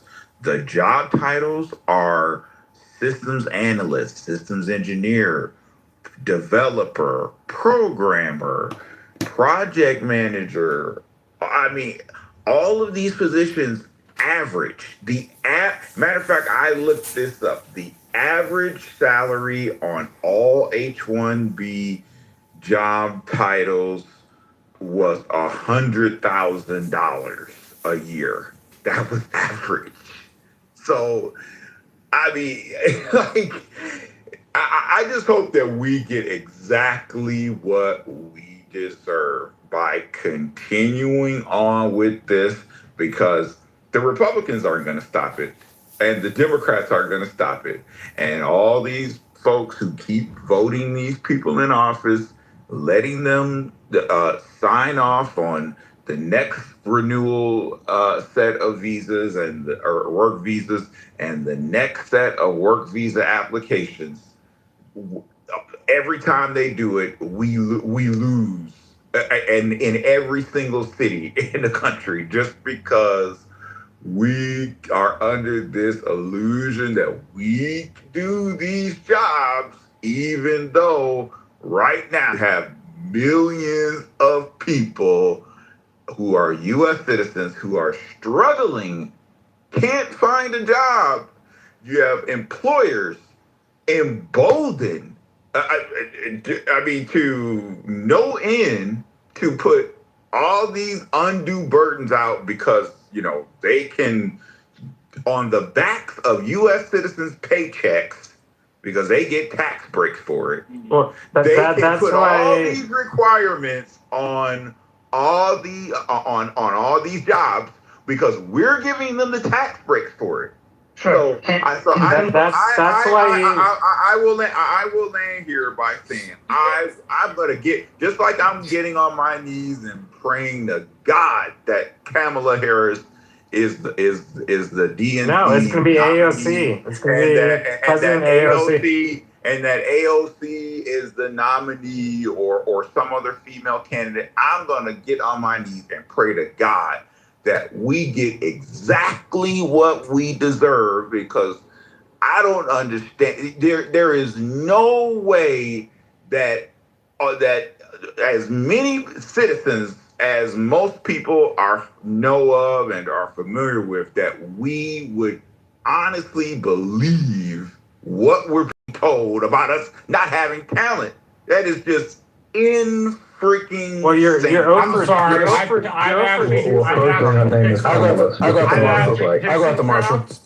I've actually picked some crops, and I was the only white person, U.S. citizen there. That's right. Nobody else wanted to do it. Nobody wanted to do those jobs, Marshall. And Christian, you live about 50 miles away from the U.S. border, if I recall correctly, about 50 miles. So you have run past all those farms. There are not U.S. citizens that want to do those particular jobs. There just aren't. Did you ask? They hired in a cucumber field in 2023, $35 an hour, and they couldn't get anybody else aside from the standard people that did the work, which are either people who are here on asylum stuff or people who are not here legally. One of the two. Or the H-1B visas. Marshall. No, that's not H-1B. And that's not the point. The point is, U.S. citizens don't want to do the job. They're not interested. Marshall, it's a lose-lose. On one hand, we know that American citizens don't want to do those jobs. I grew up on a farm, and the last thing I wanted to do when I became an adult was freaking work on a freaking farm. It's freaking, it's hot. It's lose-lose. Yeah, but then on the other hand, I get a better check sitting in the air conditioned flight deck. But on the other hand, Marshall, right? We say how great America is, how we're the greatest country in the world. But then when immigrants are competing and they're sitting their best and brightest to go to our good universities, then we're saying, well, no, you can't do that either. Right? Which is it? Right? Either we have this great work ethic and we'll take a paycheck, or we have the best and the brightest and we can outcompete them. Because the reality is, medical schools, they can apply for a student. Medical schools, either we're full of shit and we can't actually compete, or we have the best workers on the planet, and no matter what you put in front of us, we will overcome. Exactly. I want to take the subject off of the freaking IT, because medical schools, the hospitals ain't. I would argue that they're still underpaying doctors, but still, they pay a good wage. They're paying benefits. They're not undercutting and making them independent contractors. And you still see the majority of our medical schools are foreign students. Why? Because our K through 12 is trash. We can't compete in STEM. That is a fact. A majority of work visas are in information technology. It is not medical doctors or. I didn't say the majority of our work visas. I didn't argue that point. I said the majority of our medical schools. The majority is information. Because there's way more information tech jobs. There's just not a lot of doctors, like, you know what I'm saying? My point is that the majority of our medical schools, I'm taking it off of IT. I'm putting it in a field in which it's truly competitive, right? And you can't undercut them with no benefits, right? And the majority of them are foreign students, the majority. And nursing is getting awfully close to being the same. In which they're not undercutting them. You're talking about a drop in the bucket. The lion's share is jobs. Christian, it doesn't matter. The point is that they're all competing. This is my point. It's jobs that people who are U.S. citizens that were born here that have generation after generation who've lived in the United States. The majority are citizens that could do these jobs, and But Christian, they're not. Christian, then why? But they're not. Right. Why? Because of the decisions that Your we party. make. No, Christian, I gotta pay $8 an hour to do that shit for 6 hours a day, and nobody else that was white or pale or black showed up. As I said, we will get exactly what we deserve. And this is also not a Democrat problem either. It will be sad, but we will get what we deserve. Christian, Christian is also not a Democrat problem either. Well, this was not created by Democrats. Yeah, it's actually created by Eisenhower, just to be clear. Because Republicans won't stop it. Well, hold on. Even though Democrats wrote every Christian, it doesn't have anything to do with that. It has to do with the people that are actually picking your food and put it in your grocery store. Why would they stop it? Those people aren't you, and they don't look like you, and they don't look like me. Marshall, just wait 1 second. I just want to say one thing, right? So where Finley and Christian, we have to agree. Finley is right on this, is that, yes, well, you're right as well to say that a lot of the majority of it, at one point at least, was heavily IT, okay? And my contention in that was when look, this may have changed in the last 5 years or so, but, for a long time, I was hiring IT people and I was staffing IT people. And one of the biggest things I would compete with these companies, Quality Matrix, other companies like this, that would pride themselves on training people who were on F1 visa, but were in STEM. They were maybe a computer science major, but they weren't going to get hired by Google and all this because they weren't the top tier of those graduates, and they weren't coming from an MIT and all that. They were coming from a local university like a Stony Brook University, which is also a very good school, but other schools like that they were coming from. And so the view is, okay, well, they're not going to get one of those things. So they need an H1, but they're capable. So let me train them in QA testing, right? Well, okay, but they don't actually need a degree in QA testing.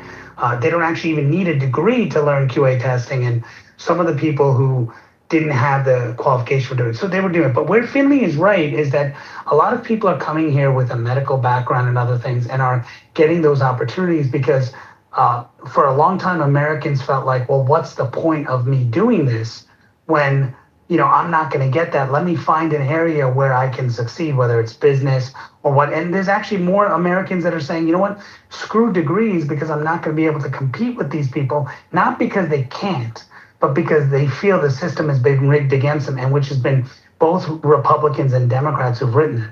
And the final thing I want to mention, to kind of support what Christian is saying, is that there are Americans who can do this. I do contracting work for the Navy. I have a billet right now where they're looking for somebody at the top level of cybersecurity. I'm not allowed to hire an H1. I have thousands of applicants that have come in that are US citizens that have this background. So what that tells you is that companies, and this is where Finley is right, is the effects of capitalism, is that companies are basically saying, hey, you know what? This talent may be there, but holy shit, I'd rather hire this guy because he's going to work round the clock, whereas an American will leave at 5, most likely. That's the belief, at least. Will leave at 5. This person will work around the clock. They'll do whatever. They'll say, yes, sir, yes, ma'am. They'll do whatever needed to be done. And our people will be lazy and do this. That's a discrimination from the company perspective, but you even have the freaking Navy looking for top level people that are US citizens, and I'm getting them. Now, I will be honest, some of the requirements, I sent an email to the guy saying, look, I'm not going to find degree people with these certs, but there's a lot of Americans who are getting the certs that don't have degrees that are highly qualified to get those jobs, and they're able to get them. But I'm just saying, like, there are a lot of these opportunities that are there, and Americans can do them, but I think a lot of companies choose to say, hey, can I get the cheapest bang for the buck? So, Finley, you're right on that piece, and I think it's fair to criticize these companies for doing that, but we enable them, which is what Joe was trying to say earlier. And real quick, so that basically it's 8-to-1. For every one medical work visa, it's 8 IT work visas. Christian, I think you missed my point. And also, hold on. And then also, when you look at what's the lion's share or what the numbers actually are when you tally up the approvals and renewals, information technology is at 600,000, and medicine and healthcare is only at 90,000, and then all the others are well below that. So you're missing my point. It's almost kind of, and this is why I get so upset when I hear somebody say something about picking fruit and being on a farm. Like, again, that's not the lion's share of the work visas, and those are not the highest paying of the work visas. The lion's share and the highest income salary of the work visas are in the information technology area. So my point was, you missed my point. Of course, doctors are not the lion's share. They're a small percentage of the workforce, very small percentage of the workforce. I think it's like one doctor in America for every, 200,000 people. So clearly that's not the lion's share. The point was that I was using doctors as the example, right? The example of how immigrants are outperforming us because the majority of medical schools are freaking immigrants. That is what I'm saying.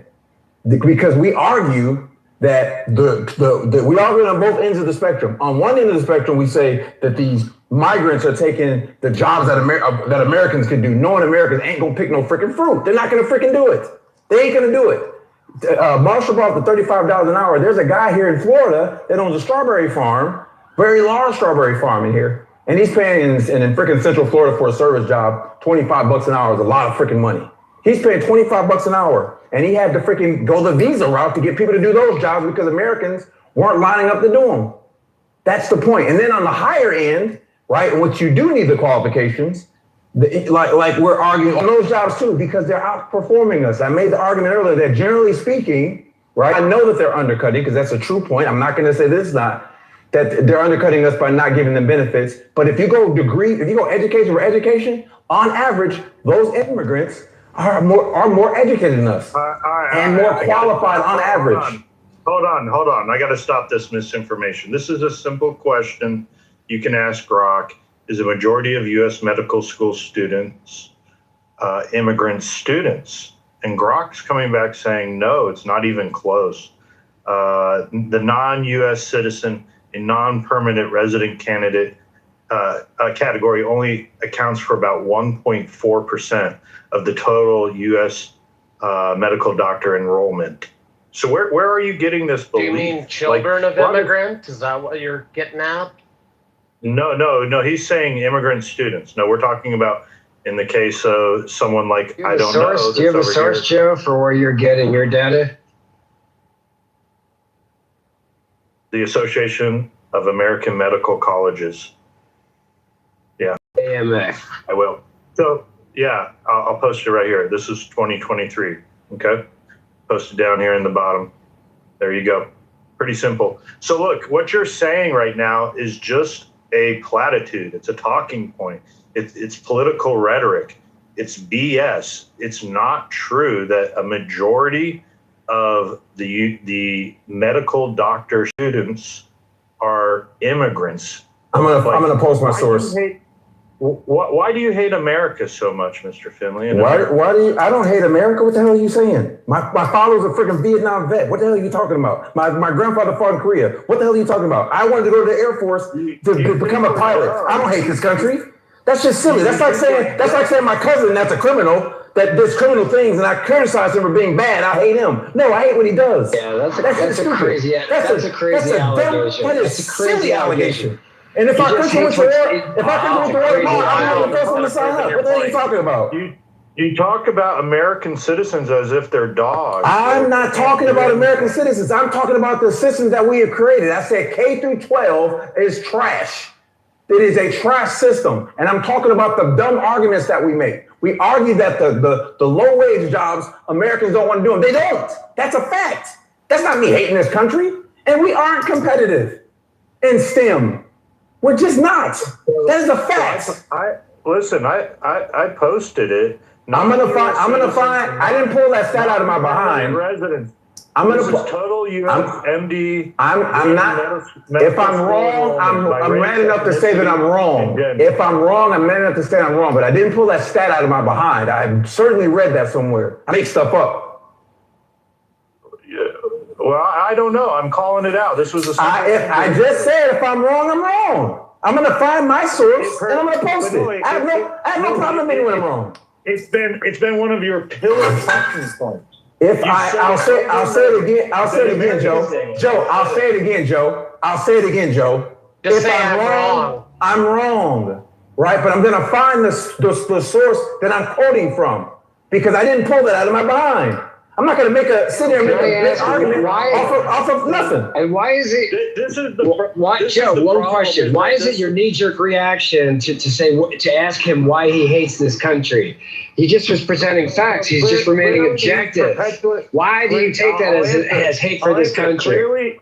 Clearly, he's perpetuating this narrative because he has some animosity towards, I guess he clarified what it is. The school system is where that animosity comes from. It seems like it's misguided because it's not misguided, Joe. Hold on. It's your pillar talking point. Joe, you have repeated this talking point. So Joe, the medical doctor, since you interjected this. Hold on. About 15 minutes ago, you interjected this saying, well, look, I want to get out of IT and I want to talk about the medical field. And this was your number one talking point to lead into the medical field. Joe, Joe, that doesn't change my greater point about us being competitive. It doesn't change. Even if I'm wrong on that point, it doesn't change my greater point that immigrants do come here more educated and they're more freaking competitive. It doesn't change that point. It doesn't. I said I'm going to find the stat. But also Joe, because hold on, Finley. Hold on.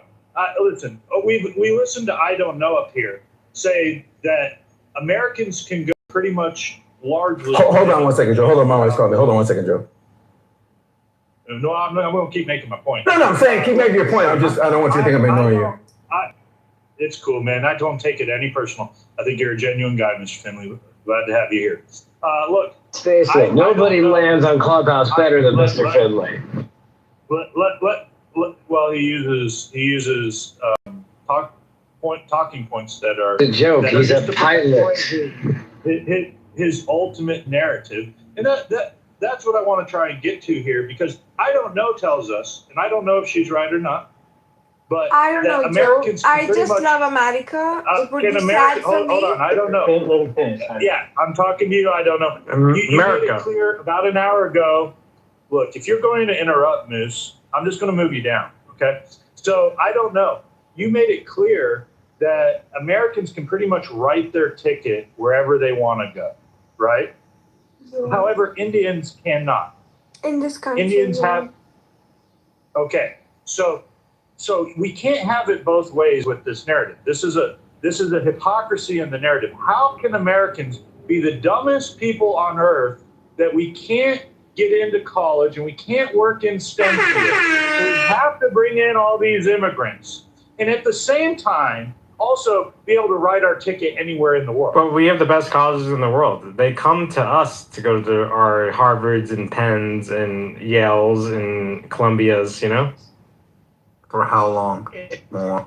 40 years. I'm sorry, I'm not able to speak because somebody from this panel is muting me up. So, yeah. Oh, you're a hottie, actually.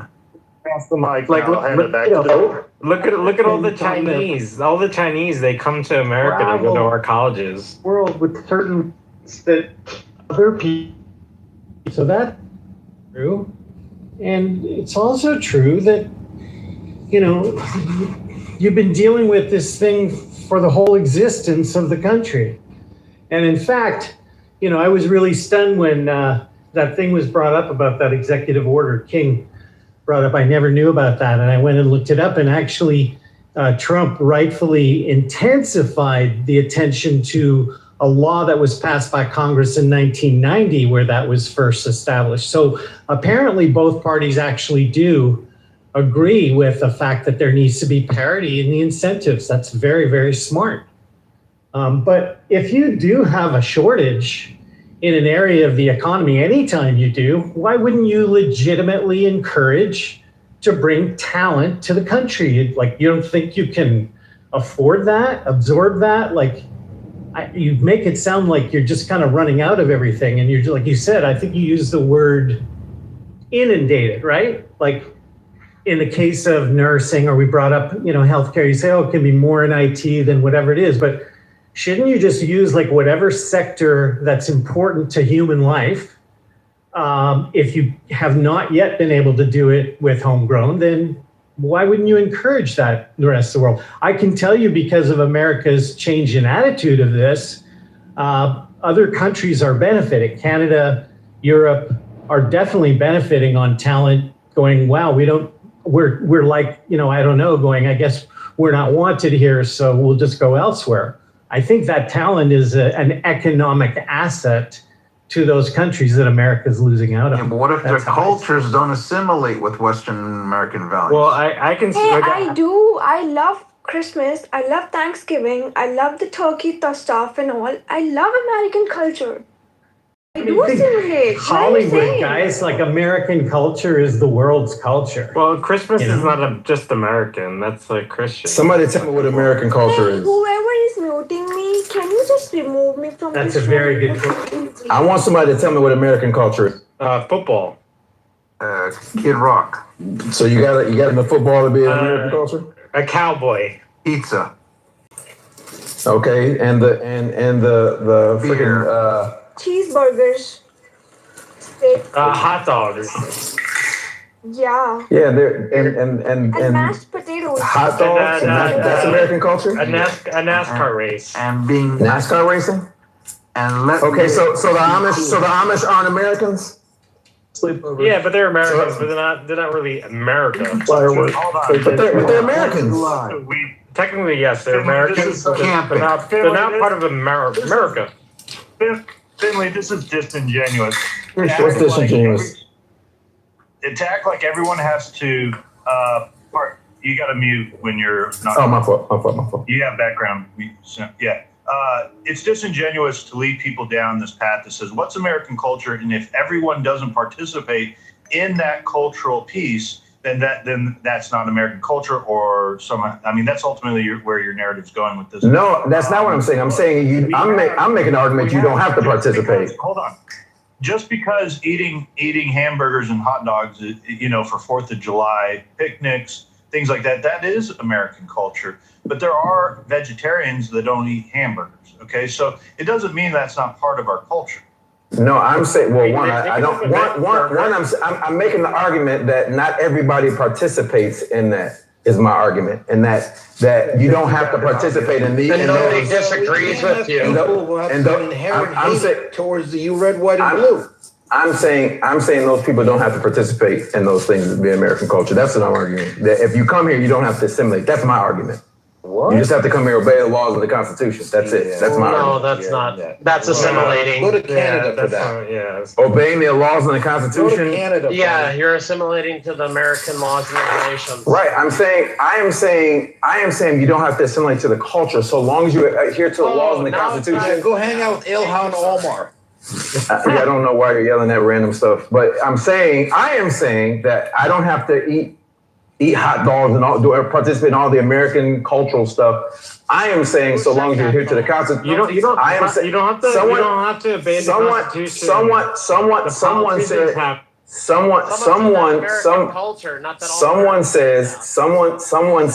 Someone said that in order to become an American, you have to assimilate into our culture. And I am saying that's not my requirement. My requirement is, and I should say allegiance to the Constitution and obey all laws. That's what I'm saying. Yeah, okay, that's your view. Do you obey all of our laws? I'm a criminal. Clearly, I'm a criminal. You got an opportunity to have free speech and have your view. Why would somebody ask me about obey our laws? Yes, they have to pay Say you're- taxes. Okay, so you're giving. That's the American way. We gotta pay for these nice roads. The Constitution and our laws. We gotta pay. We gotta pay our taxes because we enjoy clean drinking water and paved streets, and police Now, and how do fire. you think we got 100 different types of groups of identities in this country, but yet we assimilated an American culture?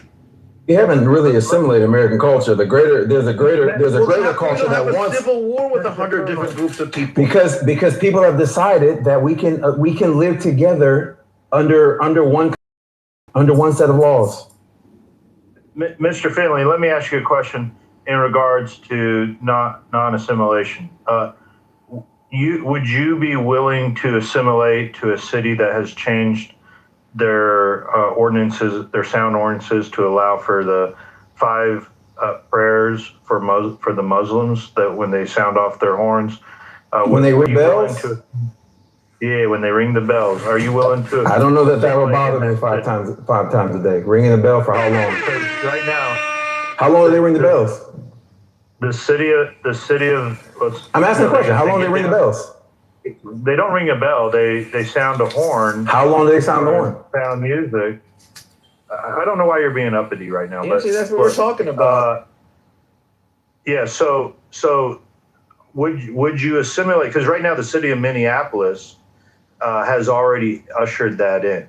Minneapolis doesn't sound the horns 5 times a day. I was literally just in Minneapolis 2 days ago. Yeah, how'd we figure that out? Yeah, no, Minneapolis is doing that. They don't sound horns 5 times a day. I literally was just there. Okay, I'll cite my source. I'll bring it up. You might not have been in the region where they're doing it. Maybe you could, but you don't know anything about this, that Minneapolis has brought the.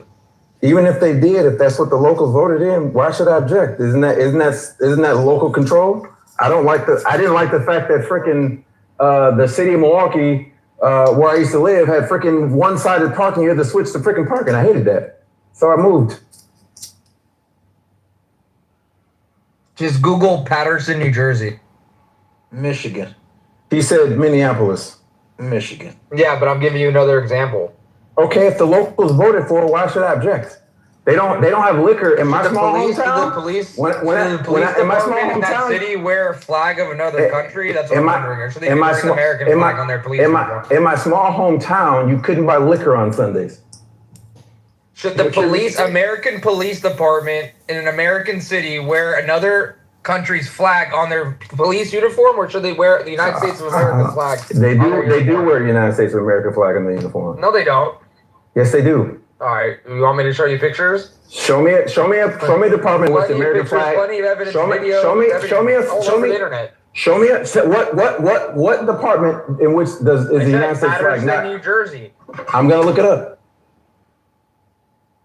Okay, I have a PBS article right here. PBS article was written April 14th, and Minneapolis becomes first major U.S. city to broadcast Islamic call to prayer 5 times per day.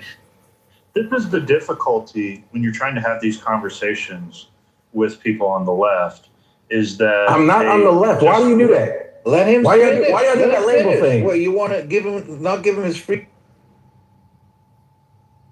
Oh, look, if I misidentified you or I dead named I don't identify as a political ideology or a political party. Well, you perpetuate leftist. You're because I'm in a room that leans right. When I'm in the lefty rooms, they call me a MAGA. This is what. Okay, that's cool, but this is what we'd call you as a water carrier, because you perpetuate the leftist narrative. No, I don't. So that's why I'm in a right room and I push back against some of the ideas. And when I'm in a left room, I push back against. They call me a righty.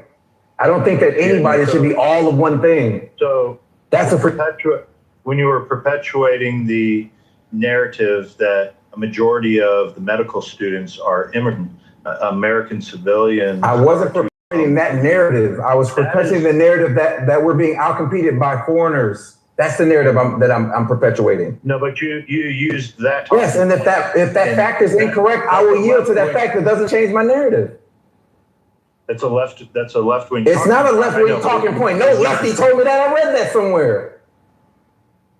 It weakens your position. Go ahead, Matt.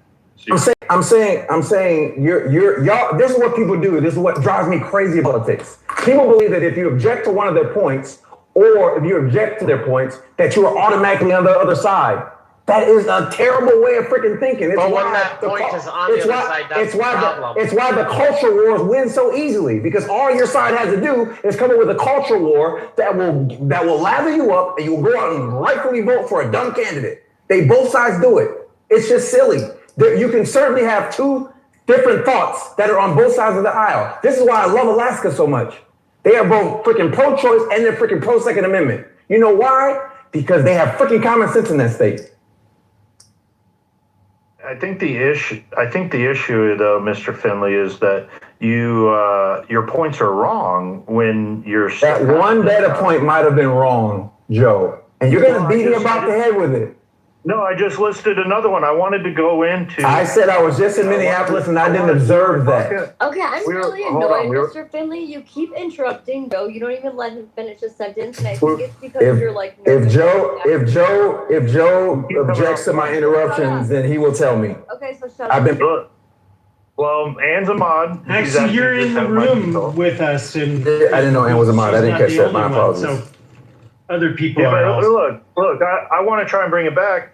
The reason I brought up Minneapolis was about cultural assimilation, and that here we have immigrants that have come in, and now they're not assimilating to hot dogs and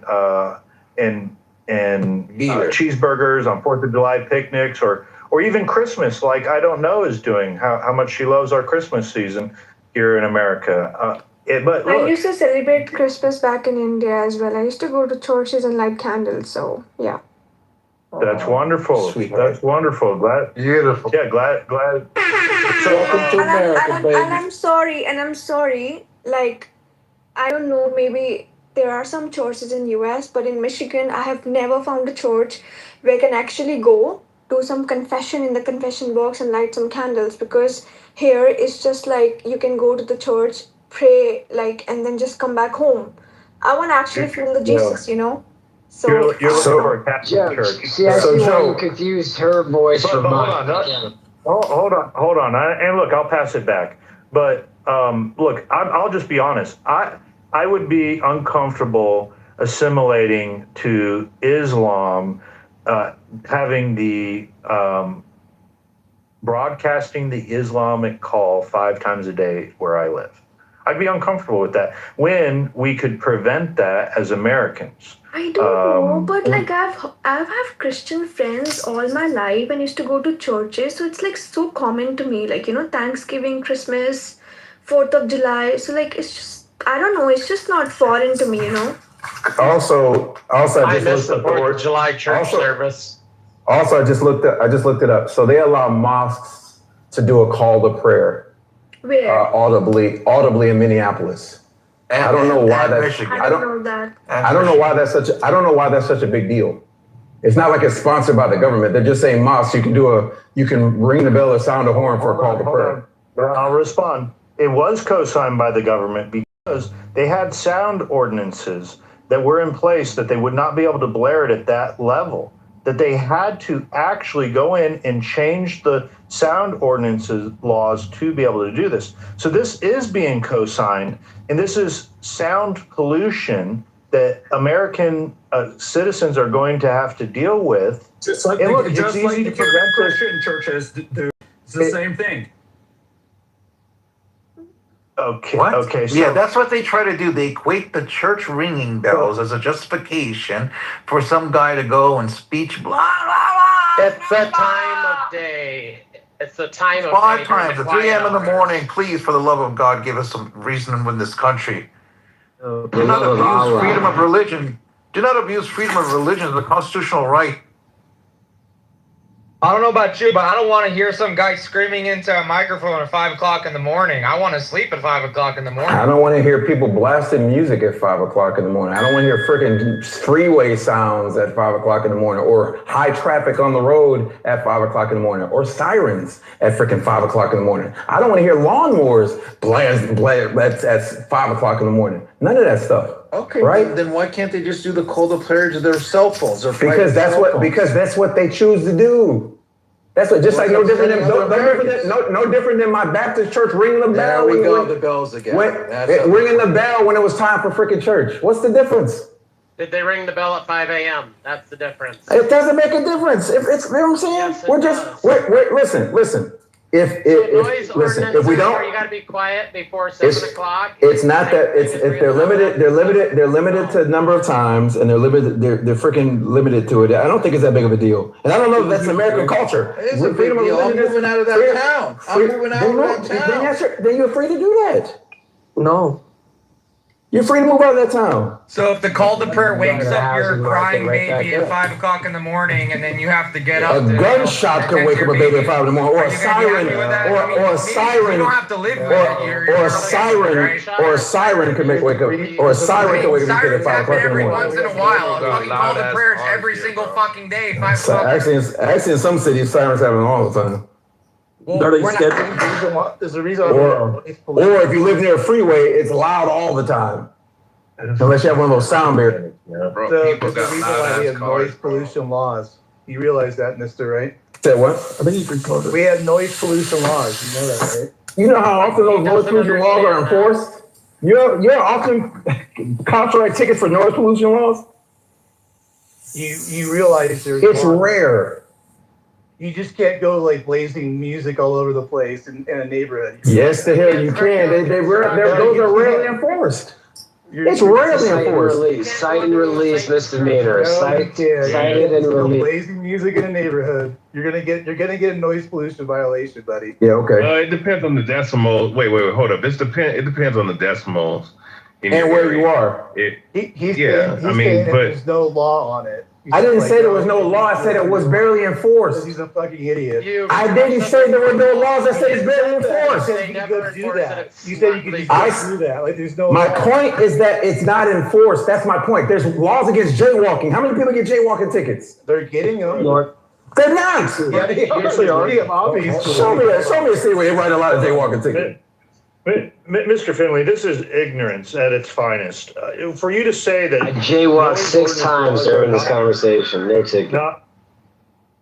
Well, Moose, I mean, you just cannot have my discipline. Look, noise ordinance laws are certainly put into effect, especially to businesses.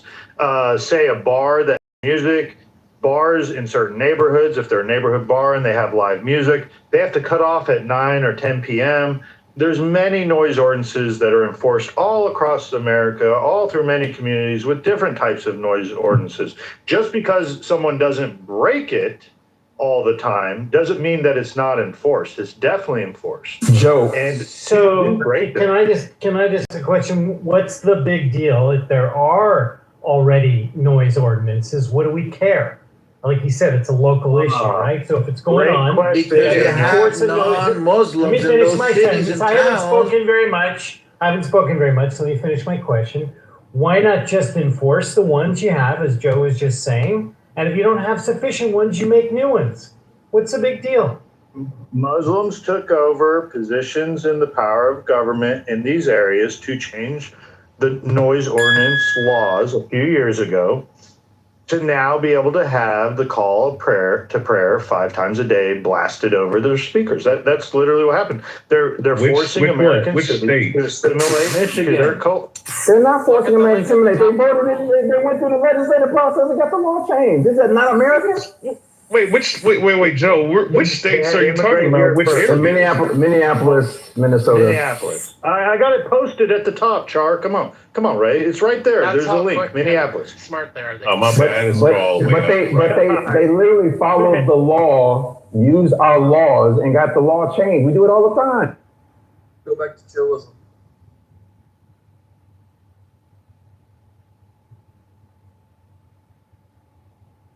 Did you want to say something, Beaver? Yeah, I was just telling him to go back to chillism. Banned to chillism. Oh no! Oh my goodness! We disagree. Okay, fine. Look, Ben, I think you've been a good sport. I'm actually the kindness of the mods up here. It might not come off like that to the popular opinion, but I appreciate y'all's hospitality. I really do. That's genuine. Generally, we can prevent this with strong immigration rules. We don't have to succumb to the Muslims moving here and changing the noise ordinances in the cities once they take control and power, and putting our neck under their boot to assimilate to their culture. That's ultimately what it is. You may agree with it. You may say, hey, you know what? I'm fine with it. Let them all in. My kind heart, my big heart. I am, I have this moral superiority because I am not concerned by it as long as they don't bother me. But wait till you wake up one day and they bother you. I don't know how, again, first of all, if as Christians, we did a better job of, doing the work, we wouldn't have to worry about other religions, right? We're getting out because we don't do the work. No, because they don't play by the same rules. We don't do the work, right? This is why Christianity has been flat for the past 20 years, 30 years. But wait, we all know the Good Samaritan story, right? And the point of it was about the very thing we're talking about. It was about not just the fact of a good deed, it was on behalf of the stranger, the hated immigrant. That is the point of that story. Yeah, those stories are only good if you actually are a practicing Christian. But we don't practice Christianity. We want a theocracy. We want a force. The same force that we're saying that they're doing to us, we want to do that to them. Listen, on a service level, that's what it. I mean, in a sense, you could talk about the charitable aspect, but that's a whole different aspect. Because listen. When it comes to the immigration laws and not having people I understand where the concept of you just not wanting these ordinances and these code of conduct and change and everything, right? But all in all, I don't think that. Listen, look. What is this? This article says that Minneapolis becomes the first major USD to broadcast Islamic prayer, the prayer 5 times per day. Do I think that needs to be in this country a ordinance? No, I don't think it should be. But do you really think that stricter immigration laws are going to stop this? Because I don't think that immigration has anything to do with them doing this shit. Yes, it does. Who's bringing in and what they're bringing in, what ideas. It's just certain people who believe in the Islamic faith, they got up in office and they started changing shit. So what? I mean, it's just like with Christians. Christians, are they even all immigrants? You guys are assuming all these people are immigrants. They're all second and third generation. Right, that's another good living in America. Which I see nothing wrong. Yeah, you guys are assuming all these people in Minneapolis came from outside Minneapolis and changed the law. Who said that? How many of them didn't though? Because most of them did. Do you have any evidence about that? Away. Do you have any evidence? There are multi-generational Muslim families living all across. Prove your evidence that they're not immigrants. You guys said. I hear the Somalians bitch and complain about it all the time in their English second language accent. No. You guys are the ones saying immigrants are coming over here changing the laws. So, isn't it up on you? It's on you to provide the evidence. You guys said immigrants are coming over and changing the laws and change the ordinance. Is Bima here? Bima, this is the example of Stockholm Syndrome, okay? This is when you're dealing with the citizenry that you can tell them blatantly what the issue is, and they're like, well, prove it to me, show it to me. I just don't believe it. That shouldn't be hard. If what you're saying is right. How do you know they're not homegrown American Muslims that they're just participating in our democratic process and got their way, right? After all these years, Minneapolis. Yep. Because we're familiar with that they dumped because we're familiar with them dumping immigrants in Minneapolis in the 1990s. They were doing this. Minneapolis, we're familiar with these cities being quote unquote sanctuary cities where they're inviting immigrants in to replace the citizenry. That's what they're doing. So it should be easy to find some numbers about that. Yeah, I'll give you an example. Here, you're trying to make a point about the proportion of people in a city. No, I'm just asking a question. If you're trying to make a point about the proportion of people in a city and trying to make a point that all these people are moving in from outside of the country and changing the law, then shouldn't be too hard to find the numbers about the. I've got an example. This has been bothering me for a few months now. This is what happens. Listen to this. Hamtramck, Michigan. These immigrant folks, got together. They went to city council. They got a permit. They got a permit to slaughter their animals in their personal property in their backyard for religious sacrifices. Now we got people doing, because of a religious sacrifice holiday, this particular thing they do, they're slaughtering goats in their backyards in Michigan, in their homes. And we used to I don't want to live like this. It's not America. We used to slaughter hogs and chickens. I don't understand the difference. On my farm. On my farm. Why is that crazy? Farm in a suburb. What do you mean? If I wanted to right now in my little. Out with Billy on my backyard, I got this guy slaughtering. But if I wanted to do it in my backyard right now, I could do it legally. You guys, I'll tell you his problem. His problem is the ritual part of this. His problem is that Muslims are out here getting permits to do their Muslim shit. That's his problem. Are they getting permission to do it? No, the problem is mass migration How and do rapid they do things cultural legally? change. Suburban town. I can do that. I can do that in my HOA community right now and slaughter a chicken and nobody would say nothing. Ridiculous, bro. No, you can't. You get the police all over you. Are you with me? Hey, real quick. So, wait. So, real quick. So, like, I'm pretty sure that Joe. I don't know if you're a Christian or not, but I'm assuming that you are, right? Listen, the ritualistic practices that Clark is talking about is found in that same Bible that you read every day, right? So let's say if but you don't have Christians next door to me slaughtering the goat. I mean, but let's say if they were slaughtering the firstborn in every America. Their backward Muslim thing. Yeah, but let's say if they were doing that. If you're going to call me out, and I wasn't even the one making the point about that, Sam made the point.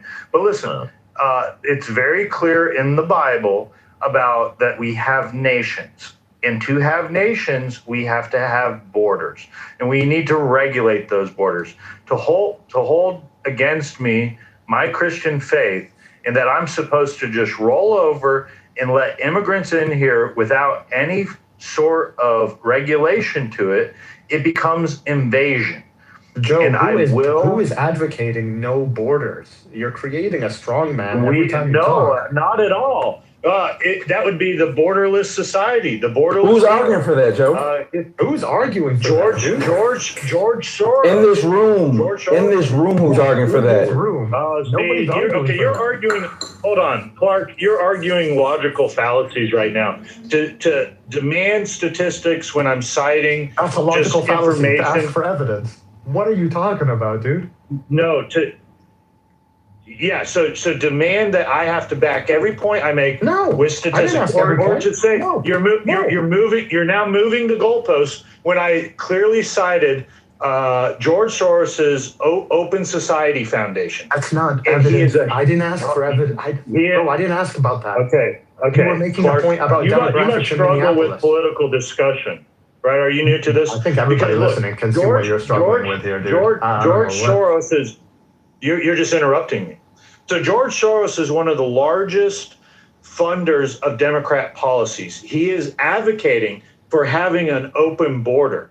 He is responsible for largely over the last 20 years this narrative about Americans and that Americans aren't good enough to be able to fill these jobs, that we have to be able to open these borders up and let people cross or hold it against the Christians of America. This is what George Soros and his Open Society. Are you familiar with the Open Society Foundation? I've heard the name, but I disagree with all of that. I'm not advocating for what George Soros advocates for. I disagree. I have a question that was posed. You disagree. Thanks for your I have a question that was posed by somebody else, right? Because the largest growing group in this country is actually not Muslims, right? Nor do I think they're the biggest threat to this country. Largest growing group in this country is actually Why aren't Christians up in arms about godless people? We're such a Christian nation. Hey, Finley, Mr. Finley, can I add to that too? Believe in Christian beliefs, even if they don't believe in God. That's why. Okay, but watch this though. Hey, but real quick, just to build on what Mr. Finley said, right? Now, here's the thing, right? Because I think there's a certain narrative that, for me, when I look at the statistics and look at what I see personally, because I mean, you have to combine statistics with also your own, perspective on things, right? What you're seeing. I don't see, and don't get it twisted, I have seen one Muslim do something up here, but, based off what I believe, I don't think he did anything wrong, but, but let's just deal with this, right? With Muslims, I don't see too many crimes being committed by actual Muslims, right? No matter what sect of Islamic faith that they believe in this specifically in this country. But when it comes to crimes, right, committed by certain people, some of them either are Christian or, like you said, there's some people can be atheists, but they follow a certain level of Christianity, like a Christian belief, right? So all I'm saying is that if we like what Mr. Finley's saying, I'm gonna land here. I do think that we have to look at it from that standpoint. There's more people who identify Christian that are committing more crimes than Muslims. And yet people say that Islam is the fastest growing religion in the world. So to me, I think we have to look at that from that standpoint and really focus our targets and angers on an objective standpoint instead of a subjective standpoint targeting Muslims. What are you, a Farrakhan supporter? Yeah, I don't know where you found your stats. Jeez, man. What religion the person is that How many Muslims? How many about Islam in prison with Mike Tyson and Malcolm X? Yeah. How many motherfuckers? I will say this, and I'll pat back. They have higher marriage rates, lower prison rates, higher attainment as a group. And I said this earlier. Problem with my fellow Christians, we don't work. What work do you do? I'm a pastor's kid that mentors. I give away about 30% of my income. I help run our food shelter once a month because of my work schedule. I would do it more. Other than that, I'm also my pastor's armor bearer. Should I continue? Should I name the multitude of freaking charities that I give to? Mr. Finley, you should. And the fact that I've written checks to four young men to get their private pilot's license. I don't think you're doing enough. So, Mr. Finley. No, Finley, I don't think you're doing enough. Yeah. I hate it when people do that. What are you doing? Come on, me and my fellow Christians. No. It's okay. So let's ask the question because you asked earlier the American value system. Do you remember that? I said, what is American culture? Yeah, what is it? Do you know what you would call it? It's a very long list. American culture, it goes from everything from country music to hip hop. Everything from apple pie to freaking fried chicken. All that is American culture. Hey, I heard you, Mr. Finley. I'm not gonna let people pass over all the good deeds that you do, man. Keep doing you, man. Not enough good folks in the world, man. Shout out to you, man. Thank you, Himothy. Good to see you. So, Mr. Finley, you go on. I just want to make sure you and I are on the same page, all right? So for me, the value, the culture of the United States of America is our 3 founding documents, okay? That's number 1. Individual liberty is our culture. Equality under the law is our culture. Opportunity and upward mobility is our culture. Religious freedom, giving people the opportunity to believe what they want to in this country, whether you say that Christians are not doing their part or not. You don't know what all Christians are doing, but you personally say things that are different. What about entrepreneurship and innovation in a country that we're only 4% of the world population, but we do 25% of the GDP worldwide? Self-government is another one of our cultural beliefs, okay? And for me, that's the biggest one, because the only person I get to govern is Edward. And what we like to do is believe that we have some rule over someone else. I have no rule over my mayor, my senator, my congressman or woman here in the state of California, nor the governor. They're supposed to be representing Edward. Okay, So what's the issue with Muslims, Edward? We have it. I'm not saying you. I'm saying what is the opposition to Muslims? They're practicing their religion. They're freely practicing their religion. Well, okay, hold on. You asked me a question. Let me answer it, okay? The opposition with Muslims is they do not like the American foundation and the way of life in America. They do not come in and assimilate to our documents. They do not. Explain to me how they don't. It's called the Crusades. Hello. I'm having a conversation with Edward. If he thinks that I'm being bad faith or I'm interrupting, he'll tell me. Yes, you're correct. So I would like it. I have Muslims. I work with both Sunni and Shia because I'm in death care. Okay. They do not want to adhere to the American 3 documents. When I ask them what truths they hold to be self-evident, they don't know that. Okay. They immigrate here, but they don't assimilate here. Okay. And are there any Muslims in this space? You haven't demonstrated how. You're just saying that they do. You haven't demonstrated how. Wait, Mr. Finley. When I say how, do you think it's important for a person who wants to come to another country to participate in their founding? No. Could you hold on? Edward, I'm not saying they don't. I'm saying you've not exhibited how they don't, because they freely exercise their religion. They're not breaking our laws. I don't understand how they're not adhering to the documents. Okay. Because most Americans, I would argue, couldn't even tell you that our documents. Okay. Well, you know what? Okay. So are we going to talk about what Americans are doing, or you? That's fair. Okay. So Mr. Finley, I'm going to share the same thing. You have elected officials in the United States Congress, okay, who want to blame America, and they happen to be Muslim, and they don't want to adhere to our documents. That means when Muslims come on our soil, and this is the big thing for me, why don't Muslims move to other Muslim countries? Why do they want to come to a country? Lots of them move to other Muslim countries. Right. It's crazy. Can I finish? I mean, guys, guys, listen, we know other Muslims move to other countries, but my question is, it's really simple. Apart from us being Judeo-Christian, the West, could you tell me, Mr. Finley, what do you believe that Muslims have in common with the Western way of life? We're having a different conversation because we just switched subjects. Thank you.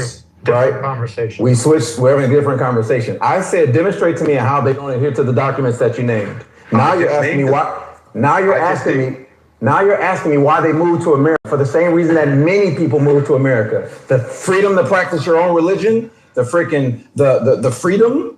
Right? The economic opportunities, that's why people come here. But they don't just come here to go to other Muslim countries. But you're yet to show me how Mr. show Finley, me how they don't adhere to those things. You have yet to show me that. Mr. Finley, I just said to you, individual liberty. Do you believe that they believe that you as an American, and Joe just pointed out to you that if a city in Minnesota allows them to blow the horn 5 times a day, that means they don't want to adhere to the American way of life. What do you mean the American way of life? They got the law changed. What does that even mean? There are Amish that don't freaking use electricity. That ain't the American way of life. And I wouldn't live in that community. Mr. Finley, can I ask you a question? Just one question, Mr. Finley. Go ahead.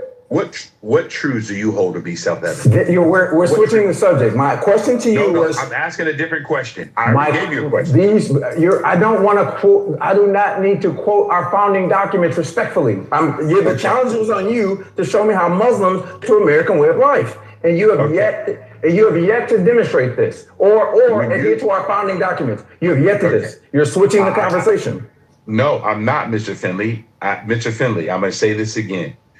If I know that a Muslim is here to promote Islam, Sharia law, how to do everything to change Sharia America law, there it is.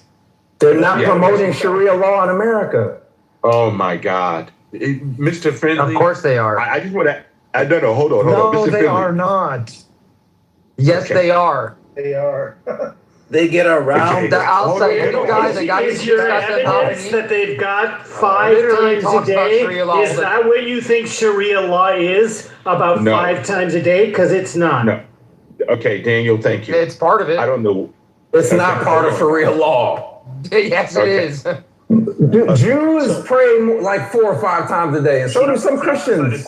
Yeah, they don't put a big so do some speaker and tell the whole Christians. neighborhood to come pray though. That's the thing. They tell the neighborhood that it's around the mosque, which is where they live. It's no different than my church ringing the bell to come to church. We need to. But he hasn't. I'm sorry. I'm gonna let Edward and Finley finish this, and then I want to address Finley, and then we'll go to the rest of the state. Go ahead, Edward. About that, Mr. The mic is yours. The mic is yours, Edward. Go ahead. Yeah. So the difference is that when we talk about, and you gave me a very good question, okay? So if I know that the American way of life is important, right? And how do Muslims differ, a uniform group of people, okay, and how they do not adhere to our way of life, their religion and their laws, okay? A lot of their communities right now are operating under what we talked about, the prayer, interrupting other Americans when they're sleeping, okay? And I've been to Muslim countries, but they do it here in the United States. Some Muslim communities, I got it, Bunny. Some Muslim communities favor more distinct roles for men and women, where we give our women the opportunity to be what they want, right? Women get up and do whatever they want. They may either dress more modestly and different things like that. They don't like the way we do that. Now, in some areas of New York, there are times where you cannot have alcohol, you cannot have pork, you can't be in sexuality. These are some of the things that Muslims have done in areas. And their religious commitment is a lot different than what we have here in the West. So those are some things I point out for you, okay? So the Amish do the same thing, right? Some Jewish groups do the same thing, right? They women can't do everything. They got to dress a certain way. They don't believe in premarital sex like we allow other groups to do this, but we have this hyper. They don't make exceptions for them. They do make it for them. You can ride horse and buggy in freaking India. They don't make exceptions. They do. You can let me say this. I'll finish my point, Odie. In certain parts of freaking Indiana, horse and buggy can ride down the freaking highway, and you have to yield to them. You cannot move them out of the way. Like that's them. They went to the local government and said, "Hey, this is our way of life. Can we live this way?" And they changed the laws to adhere to that. That's annoying. Let me land. It's annoying. What law? No, what law did they change? Because they still have to adhere to the same traffic law. No, yes, but they can do horse and buggy at very low speeds. So the minimum speeds that were eliminated in those areas, and on the 2-lane highway, if there's traffic coming, you're stuck. You gotta wait. You gotta sit there and wait. They never introduced a higher minimum speed in those areas because of the Amish. The Amish were already there when they started bringing higher speed roads into those regions. But look, Mr. Finley, I got to address this with you. You're very quick to chastise Americans and Christians, and demeaning us, saying, and you're generalizing, not anyone here personally, but you're demeaning to the general American, that we're not smart enough, that we're not qualified enough, and that we don't have enough faith in Jesus Christ. But man, I got to tell you, you got right here on this stage and started bragging about all of what you've done. And if you're because someone asked me, I think you. I wasn't bragging. Someone asked me. No, that was bragging. And no, it wasn't. Someone asked me what I do. I didn't bring that up. Someone asked me what I do. I asked you. I answered the question. It wasn't me bragging. You asked the question. It was bragging. And it seems like you have this moral superiority. I don't have a moral superiority. I just want my family members to do better. I wanted to read to you, Matt, just real quick, it's 3 verses. Matthew 6, 2 through 4. So when you give to the needy, do not announce it with trumpets, as the hypocrites do in the synagogues and on the streets to be I know the scripture, Joe. You don't have to read me the scripture. I didn't announce it on the hills. You asked me to answer the question. They have received their reward in full. But when you give to the needy, do not let your left hand know what your right hand is doing, so that your giving may be in secret. Then your Father who sees what is done in secret will reward you. But you stood on this stage right here and you chastised Christians saying that we don't do enough. And then I asked you, what did you do? And then you went on to brag about all that you do. No, I didn't go on to brag. But you did ask him, Joe. I didn't go on to brag, Joe. You literally asked me. Well, if I would have said nothing. Oh my God. Hold on. To be consistent, it easily would be to say, hey, look, I do stuff for my community, but I don't do enough. Instead, that wasn't your position. Instead, you have this ego, this bragging upon you, this moral superiority complex, because you're a pilot and you're all these great things, and you brag about how much you help other people. But yeah, everyone else in this country does not. The general population, well, they're just these, poor, low IQ, white trash. Now you're just making up stuff. Now you're just making it up. You're just making up stuff. You never said. I never said any of that. How are you turning it? You get my point, Mr. He doesn't Finley. like black people. Joe, respectfully, I didn't brag about nothing. You asked me. And on this stage, in context, right, in a stage of maybe, about 50 people in here? In context, my response was that way because I felt like you were going to say, well, you don't do enough either. And so I beat you to the punch, right? And me criticizing my fellow Americans is no different than me having a high standard to the people that have my last name. My kids, I will have a high standard for them. It is right for me to say, hey, listen, you need to live up to the standard, especially if my children are beating their chests about how great they were. That is the biggest problem with my country.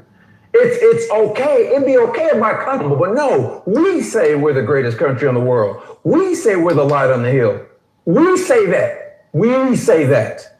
I am simply challenging us to live up to those standards. And we claim that we are a Christian nation. So if we are, then we need to be doing the work. That is me challenging it's not me saying we're hating my country. I want us to live up to the standard that we said that we are. If we're going to be on the soapbox and beat our chest, we darn well better be ready to back it up. That's it. Nothing more, nothing less. And I always say we. Wait, let me say this. Let me land here. And I always say we. I never exclude myself from the we. Never. You did. I did not. I did not exclude myself. How we got to that point is you chastised Americans for we claim to be a Christian faith or a Christian country. Listen to what I'm saying. However, we don't do enough for these immigrants. You get what I'm saying? I said it clearly. I included myself. I said we. Okay. So, but you didn't go on to lead to tell us anything about what you did for immigrants. Why did I need to? Because I said we are failing. Because that's what you were chastising us in our Christian faith. Joe, it's a lose-lose then. If I would have led by saying I do all of these great things, that's me bragging, right? And the left hand know what I'm doing, right? It's a lose-lose, Joe. So, okay, you can see that you were bragging. I know Mr. Finley. It's crazy how everybody's turning on him because well, he it's not a questioned this narrative. lose-lose. You should have stuck to the Christian standard. No one's turning on him. No one's turning on him. Mr. Finley, listen, he tricked you, Finley. The reality is no, it's Mr. Finley. He tricked you. You should have stuck to your Christian values, but you deviated from that too because you know you should conceal what you do to charity. You know that. Resistance in context. In context. It doesn't matter. I do. You know that. It doesn't. Concealed it. In the that's what a context, true Christian does. listen. In the giver to charity does. In the context of this, reveal that to others. In the context of this conversation, God is not going to look down at me and say, "Hey, shame on you," because I don't beat my chest about what I do. Actually, bro, he would shame on both of you because you know how you both talking in vanity right now. Okay, so Mr. Resistance, 1 second. Okay, so Mr. Finley, I really enjoy our exchange, our discord. So my question, I put it in the chat for you, and I want you to answer the question for me and tell me if it's reality, right? And correct me if I'm wrong here. It says, how can America defend itself against Islamist ideology while vigorously protecting the constitution of Americans without this ideology. How can we do that? What do you mean? How do we defend ourselves against liquid ideology? Radical Islam. There is no right. There's no radical Islam threat in America. There's no radical Islam threat in the United States. No. There's radical Christianity and Judaism in America. I know that much. This is so strange, man. And this is what makes me sad. So you don't see people saying that they want Sharia law in your country. Who wants Sharia laws? Bro, this is insane. Man, shut up, please. I know you Muslims very well. Please, you guys. And we know you African Christians very well. Yeah, I mean, we know you African Christians very well. We know you guys lie out your ass. Let him speak. Okay, we're gonna let Odie talk. Thank you. And whoever interrupts him is going in the goo. Go ahead. So again, I don't know. Nobody here has lived in a Sharia country. I've lived in Sharia. So let me give an example. Mr. Finney, I'm kind of sad. So let me give an example. We have Jews in America, right? You have Indians. The Jewish people don't eat pork. The Jewish people don't go to your school boards, like what happened in Maryland, and tell people that they must change their dieting habits. You know what they do? They create their own schools. They pack their own lunches. But in Maryland here, in Montgomery County, Muslims went on a protest against what people are eating. Oh, we don't want pork in your food. They want them to create a halal meat. They want people to change their ways because of them. Nobody is forcing you to eat haram food. Nobody is forcing you. You can always pack your lunch. There are videos of people. I don't like the American diet. So let me put it this way. Should the Indians in America wake up and say, oh, we don't eat beef. We worship cows. Stop eating beef. So imagine if every group in America wakes up to start saying that they should feed or they should do things according to how they feel or their religious or traditional dictates. So that's one aspect. Now people talk about Sharia. There's enough videos of people calling for Sharia in America. In fact, one of the reasons why I'm not supporting El Said is that he has made it known with his own mouth that Sharia is obligatory. Now, what is the problem with Sharia and the American Constitution is that they can never mix. Even Nigeria, where I'm from originally, the secular law, they can never mix. Why? Because the problem with Sharia is that it is a cause of the Ummah. It is both a jurisprudence and a lifestyle. Mr. Philly, you have the American Constitution. The American Constitution tells you, this is what I should do. This is how we should do it. If you have a problem, go to court. The Sharia is a jurisprudence, meaning that, for example, for even the civil matters, sharing of properties, how you should divorce your wife, is there's a whole jurisprudence that tells you how you should live your life. How, in that context, is it compatible with the West? When you hear people in America say, no, we want to be governed by a jurisprudence that is totally parallel to the American Constitution. So again, if you guys think that it's a joke, I come from a country and I saw how they behave. They lie to you. They tell you things. Let me give an example. Haram. Music is haram in Islam. But you see the Muslims laughing and joking with you. You think that you're not wise up. Music is haram in Islam. Music haram in Islam. It's my opinion. I've read the Quran. I've read almost all the hadiths. So again, the question is, what society do you want America to be? I am an immigrant. I am Igbo. I have my own traditional practices. I am sure you don't want me imposing and bringing my traditional practices to you to adopt or make a separate way. Now, the Muslims in America want America to give them a separate, they want to have a subgroup, meaning Muslims in America subgroup. Let every subgroup in America do that. Let all the Igbo Nigerians do that. Let all the Yoruba Nigerians that you know about do that. Let everybody do that in America. You will not have society. So what am I saying? I'm saying that if you come to America, like they say, if you go to Rome, you behave like the Romans. If you come to America, the country that has welcomed you, the richest Palestinians are in America. The richest Muslims are in America. You, Mr. Finn, you can never go to Qatar, the rich Muslim countries, and make any noise or demand for any equity.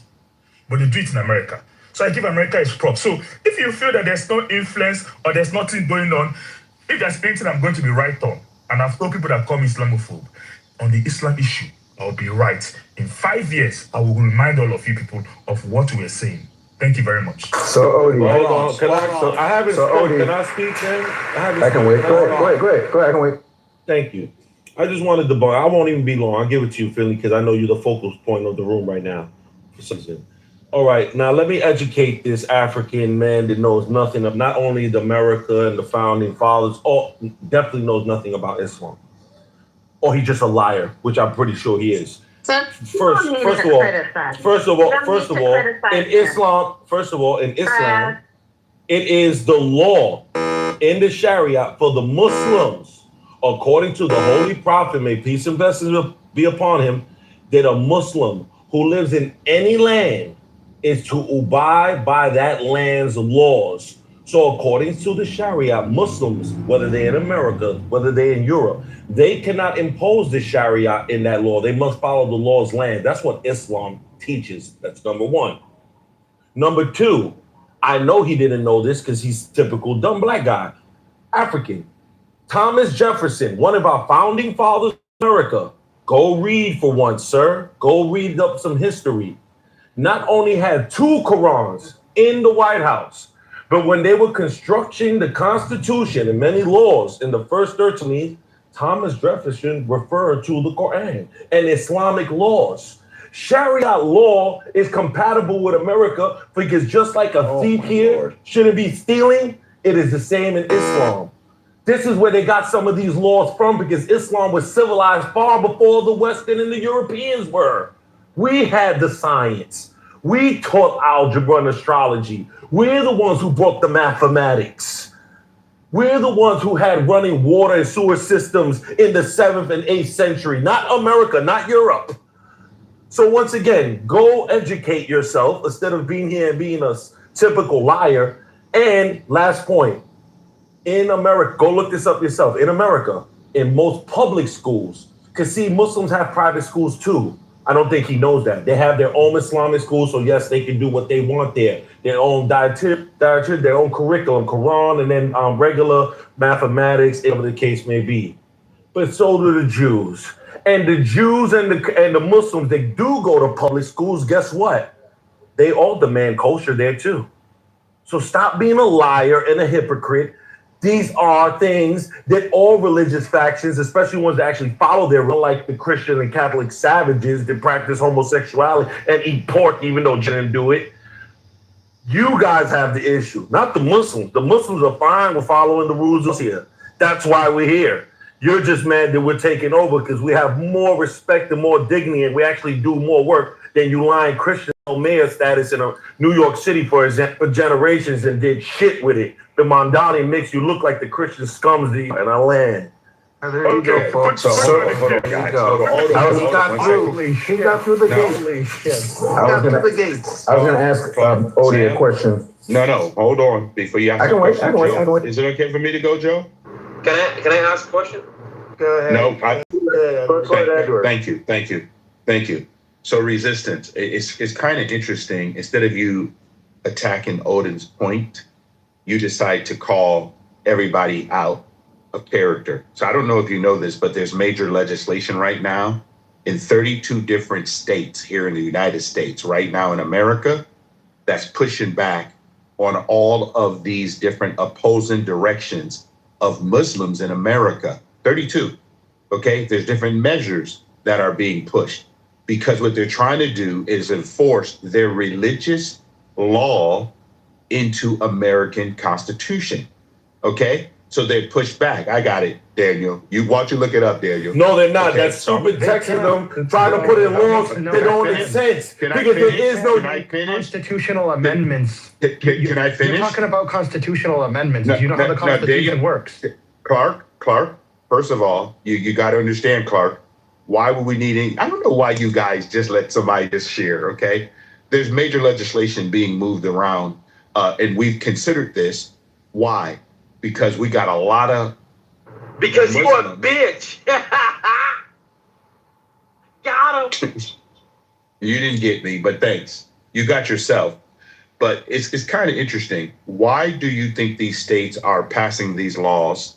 Now, if the Muslims in the United States want to practice Sharia law in their own environments, religiously, they can do that.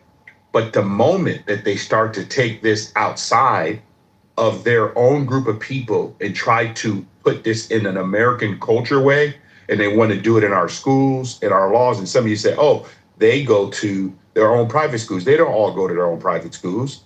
So, and I'm going to say this, and you guys correct me if I'm wrong.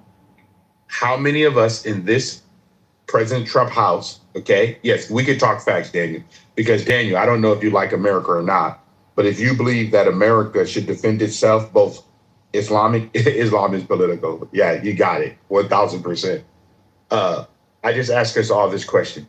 Do we believe that Islam, okay, the nature of Islam, the theocracy, is compatible to the Western way of life of individual freedom, peace, and you governing your own life? So I would like for anyone to answer that question. Yeah, it is, because there's plenty of people who practice Islam since the inception of America.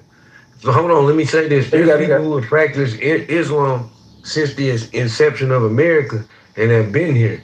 So to suggest that somehow Islam is somehow in against the standards of America, which is built on religious freedom, it's crazy. Like there's an extremist sect of everything when it comes to religion. We know that. And unfortunately, that particular religion gets branded for its extremist sect far more. I don't know how many people you know that are actually Muslim, but a lot, man, they're definitely a much more peaceful people than they give credit for. That's not true, but okay. So, Odie, I want to ask you a question. Totally true. And when you demonize one religion, hold on, let me just say this and I'll get out. If you demonize one religion, excuse me, sir, you got to speak quite a bit. If you demonize one single religion, even atheists, if you demonize one form of belief in America, you're no longer America. I just want to ask you a question. Because you said, hold on. I'm going to let you go. No, Daniel, okay. We can play with this. We can play with No, this. Daniel, I'm going to ask Daniel a question. Daniel, how did I demonize one religious group? Please explain that to me. Daniel, don't answer that question. No, you pose the Because question. He's answering his question. He wasn't posing that you Rob, you particularly. aren't his lawyer. Go ahead. Nah, because I'm trying to. How did I say something right then? I'm ready to answer. I'll answer the question. I'm bringing up the point precisely in what he's saying and telling me not to answer it to make the case. The entire conversation is about special attention to the threat of Muslims, okay? So it's not a question of whether you're really just yourself in this particular word or that particular word demonizing. There's a generality that there's something wrong with this religion versus all the others. No, we never said a religion. Daniel, hold on. Let me just respond to Daniel. Daniel, I agree with you.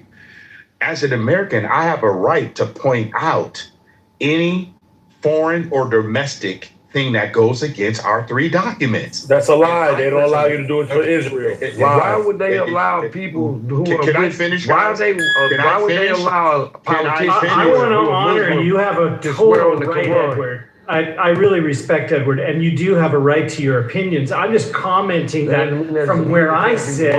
Anytime you are going to, I use the word demonize, you can use anything else you want pejorative.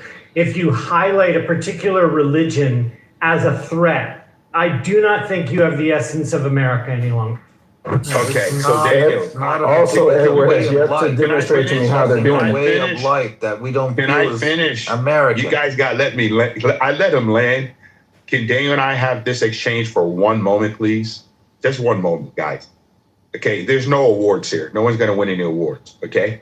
So, Daniel, I'm going on the fact that we have 32 states that are actually passing legislation so that we, as an American, can continue our way of life and not have a group of people or a religious order to come and try to change our documentation as the Constitution, the Bill of Rights, and which is most important, right? Our Declaration of Independence. I would like for people to come to America assimilate into the United States of America. Now, if you want to keep your way of life, that's different. But for us to all sit here and believe, okay, because worldwide, and you correct me, Daniel, worldwide, why do some of the Muslim countries don't accept other Muslims, but yet because America have very little backbone to push back on ideologies that don't support our country, that's where I have a problem with. Okay? Mm-hmm. Well done. What So am I your getting on problem the queue? is with all Muslims. Ideology. So your problem Are you is ready with all for me and Muslims. you That now, means all Mr. Finley? Muslims are fair game. Yeah. That's your problem, Edward. They're That's fair exactly game what to Daniel everybody, said. man. Let's know You're we just- don't. Okay, Mr. Finley, ask me up. Testament. So the S is that all Muslims are fair game. All Muslims need to be fought against, because as you just said, their ideology is not credible. Yes, You it just is said not. it. So, Can I ask you a question, please? Clark, So hold that on, means Clark. that means the Muslims who Clark. are that means Three crusade wars. Hey, Hold can on, I Clark. say something? Get. I'll just Can I say I'll just something? finish the point. No, I'll one just second, finish one the second, point. I. I'll One just second, I'll I. just finish Can the I say point. something, Bro, guys? I'll just Hold on, I just guys. every Hold on. single Okay. Muslim. Just hold on. We're going to go to a queue. I just can't do this off mic. There's 30, 40 people talking. So Edward and then Clark are having an exchange. And Then we'll I have- am Mr. Finley. Oh, we'll go. You go after their exchange. Yeah, that's fine. No, Mr. Finley wanted to speak to me. Wanted us to have an exchange. I like cats. And then I go after their exchange. Go ahead. So Clark. I was just making that point, Edward. Yes. And then I'll hear your response. Yeah. That means that all the law-abiding Muslims that we know in society, that means you raise suspicions about all of them, because all of them are harboring this ideology, as you described, incredible, with the American way of life. All of them, every single Muslim is suspicious. Every single one is a potential terrorist. That's what we mean when we say you're demonizing. Because now all of them are criminals, and that leads the way, that paves the way for any unjustified act against any of them. That's what you're doing here. Oh, okay, thank you. I appreciate telling me what I'm doing, okay? I'm going to say to you, Clark, that I do have a right to be cautious of any group of people, whether you call it collective group, all of the group, or one person in the group. It only takes one person to do something radical, okay? I got it. You're right, Daniel. I'm going to say it. Now, you don't have to like the fact that I'm coming back on it, but at the same time, because I was born in the United States, I have a different philosophy than Islamic and Muslim world. I don't believe in theocracy. I don't believe I want to die to go see 72 virgins. I don't believe that I should have a whole group of people who have decided to go against the West. If I have countries saying death to America, want to move to America, I have an issue with that. And Clark, as an American, do I not have a right to voice that opinion? If you have the right to voice it, I you just want. have one But everything question. you Can just said, I ask just this? give me a If sec. not, Just give me we'll a- then I just leave No, the room. just give me a because sec. I just have one 'cause- question. Yeah. I just give me a sec, because a lot of what you just said, Edward, is false. Not all Muslims believe in this 70s bullshit. Not all Muslims are in Muslim of America. Like, you're creating Muslims. You're in a zone. You're in the matrix. There's no Clark. connection to reality. You're in the matrix. Let's let you've been trying to get in. And Odie. Yeah, look. I got. So can I go after the last person, man? Yeah. Well, I got you. Can you? We'll go right to you. Just hold on. I got to correct the founding. Look, 97% of the country was Christian at the founding of this country, and there were numerous states that had religious requirements to hold office in the state governments that you had to be Christian. So to act like at the founding, it's always been this way. It hasn't. The secularists have chipped away at this over the years. The Quran, while it was cited by Thomas Jefferson for, he was asked and challenged about would also the government not be able to set laws against the practice of Islam. in this nation, in the United States, said no, they wouldn't be able to do that. That's what he's referencing. But the government is not based on Islam whatsoever. It's Israel and the Anglo-Saxons. Anyhow, I'll pass it over to Joe, that is such a, hold on, that is just such a huge claim. I'll just clarify my point, because I was telling to Edward, the reason why you're demonizing why you're saying is actually, you're allowed to hold any opinion you want. But the reason why that's demonization is because almost everything you just said about Muslims in your sentence was false. Not all Muslims believe in the 72 virgins bullshit. Not all Muslims believe in death to America. There are multi-generational Muslim families in America that love their country. That serve in the There you US go, Army, that serve in assimilation. the US police. Assimilation. Okay, Hello. Mr. fine. Finley, Mr. Finley. So why, I'm sorry, so why 9/11, 26/11, all the bombings have to be done by Muslims? Tell me. No, I'm let's sorry, leave that but why? aspect. Let's leave that aspect. That's even too far. Mr. Finley, let's go. You asked me. So Mark, you said that, because I was trying to look up the incidents in which the Muslims protested, right? Because I was going to say that's practicing American, that's literally, it's in the First Amendment, right? It's in the First Amendment, right? They were bringing up the Muslims. Why are we all scared of bombings and hijacks and everything? Because you're scared because you're ignorant. I don't know why. I'm not scared of any of those things, and I fly planes. But we switch the groups. First of all, Muslims are just the latest of the groups that we don't like. But I have yet to have I have yet to have Edward show me how they exhibit something that's incongruent with the founding documents. Right. Also, we're not a freaking Judeo-Christian nation. Greed is not Christian. Neither is same-sex marriage or sex before marriage. None of these things are Christian. None of these things. Neither is like the lust or the sex or the sex selling. None of these things are Christian. But anyway, I want to ask Odie a question. Odie, what incident are you talking about? Because I was trying to look it up because all I saw was a protest. And I'm like, that's normal. Protesting is American. I said that in Montgomery County, they decided that they want kosher food. Halal food. Like it happens. I read that in the news on WZB. This happened maybe like 6 years ago or 5 years ago during Biden's time. Yeah, but that's not abnormal. All right, we're gonna get new people in. Just the same people over and over. Okay, let me just make my comments. I got one. We're done with that. Thank you, God. New people. 1 minute max. No, 1 minute. You go after I. You go after I. It's okay. We got your voice. It's good. Go ahead. You can try to get in. Like, go ahead and get it out. Can I speak now? I like cats. Yeah, don't interrupt her. Don't do it. Go ahead. Okay.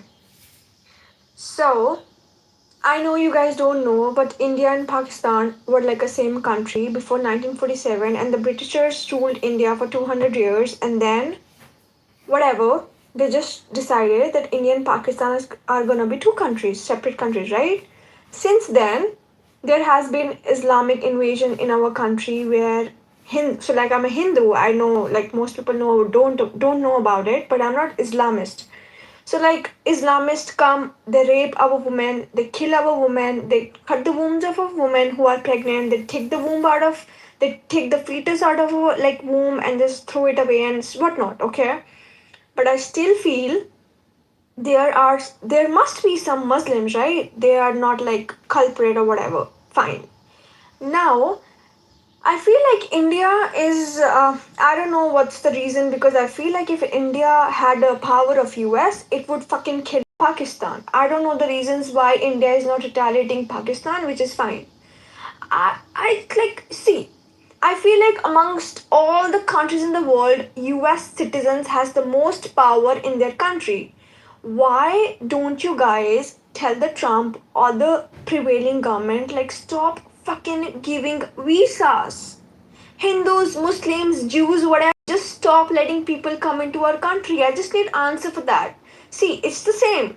If guests are coming to my house and I'm like, come, and I'm like, I don't want guests. So there's no point of complaining, right? When I'm fucking inviting the guests in my house. Why don't you guys actually, being a US citizen, tell your government, protest or do whatever, stop giving the visas? Why don't you guys do it? I just answer. And please no hate, sorry. I really want to know this. Okay, That's why we voted for Trump. Odie, do you want to answer it, Odie? No. So let me just quickly respond to resistance. So, okay. I mean, Thomas Jefferson, who reading the Quran, I've read the Quran 3 times. Does that make me a Muslim? So, Mr. Finley, you see, you guys don't have a come to Jesus moment. So let's look at America, right? You see, whenever the natives stop, we get angry with them. But let's call the country Bahrain, Oman. I've been to those countries. Bahrain, Oman. I'm calling the rich Muslim nations, including the theocrats and the ones that are practicing some pseudo-democracy. They don't give Christians freedom. You're not allowed free practice as a Christian. In fact, if you're a Christian there, when I was a diplomat, if they post you to those countries as a Christian, they call it a hardship post. So already, they're already demonizing you as someone that is not a practicer of your faith. So what is the big deal? You're making it seem like people waking up is like a problem. For example, if you're a Jewish person, there are 13 Arab countries you can't visit. You're already demonized. So what is the big deal about demonizing? Like they don't do it to people that are not Muslims. So that's a weak argument. I don't believe in it. Two, this is very simple. If the issue is all about people are bad, Americans are bad, how come we're having the same problems in Sweden, Belgium, Denmark, Norway, Germany? The reason why the CDU, the Christian Democratic Union, lost the elections in Germany was because of the Syrians, the Muslims. So people in this panel calling wait. This doctor is saying I can freely express myself. So if I want to say that, I don't give a fuck about no dumb curry foreign bitch. I can say what the fuck I want to say. Then this woman is like, wait, isn't she here on a visa? Like, so much hate, bro. Like, go on, but this is dumb. Okay, so let me finish up. So if that's the argument, so how come it is widespread? Is it that there's American right-wing propaganda or what? Or do you think that my view of Islam is because of America? I lived in Nigeria till I was 30-something, if I said to move to America. I lived in a Sharia state. I've been to, and I've seen what it is. They hide and pretend and tell you, oh, no worries, you have freedom. The same freedom that you as a Christian will not be accosted in their countries. So again, like I said, you can continue to eat the humble pie, drink the Kool-Aid. On this matter, I will be right. And I will laugh at you guys. No, hold on, resist it. Morgan, come here. Why do y'all keep saying me to hold on and I'm the one that's been quiet the most? All of you run your mouths. Oh, okay, resistance, do me a favor. Listen, I'm gonna let you go ahead and speak, but no, one second, will you mute, please? So go ahead, resist. I'm gonna let you go. I go after you, okay, sir? Thank you very much. I just like talking behind Odie because it's easy to debunk his idiotic nonsense and his lies. Anyone could go, once again, look this up yourselves. These are these fake Christians that claim this Christian Judeo, union with Israel and, westernized society. But check out these numbers. Very easy to, like I said, get yourself. Israel has approximately anywhere from 150 to 200,000 Christians. They've demolished churches. They have exiled many Christians from their villages and from their homes, and they persecute them. Christians, supposedly, Judeo-Christian values. But yet, when you go to, for example, countries as the United Arab Emirates, Saudi Arabia, Kuwait, Qatar, Bahrain, Oman, the Gulf states. Here's some numbers for you. In the United Arab Emirates, almost 1 million Christians are there. Multiple churches have been built there for Christian worshipers. They have the same rights as anyone else in the country because the country is not governed by Sharia. They have their own secular laws. That's number one. Saudi Arabia, 1.3 to 2 million Christians are in Saudi Arabia, the home of the Muslims. They are also having their places of worship and they follow the laws there, and they are treated as equal citizens. You go to Kuwait, anywhere from 700 to 800,000 Christians. Qatar, 500,000. Bahrain, 400,000. Oman, 200,000. So when you hear these nonsense about how Christians are treating or getting persecuted in countries that are populated by Muslims, because they're not Muslim countries, as he's trying to say, or Islamic countries, because they're not, most of those countries are not governed by the Sharia. Everyone knows this who has a brain and can go, research. These are just these Islamophobes such as yourself. If you want to be gay and eat pork and do all the things that Christianity is against, you can do it. We're fine with that. But you won't do it in a God-fearing state where there are actually people who practice it.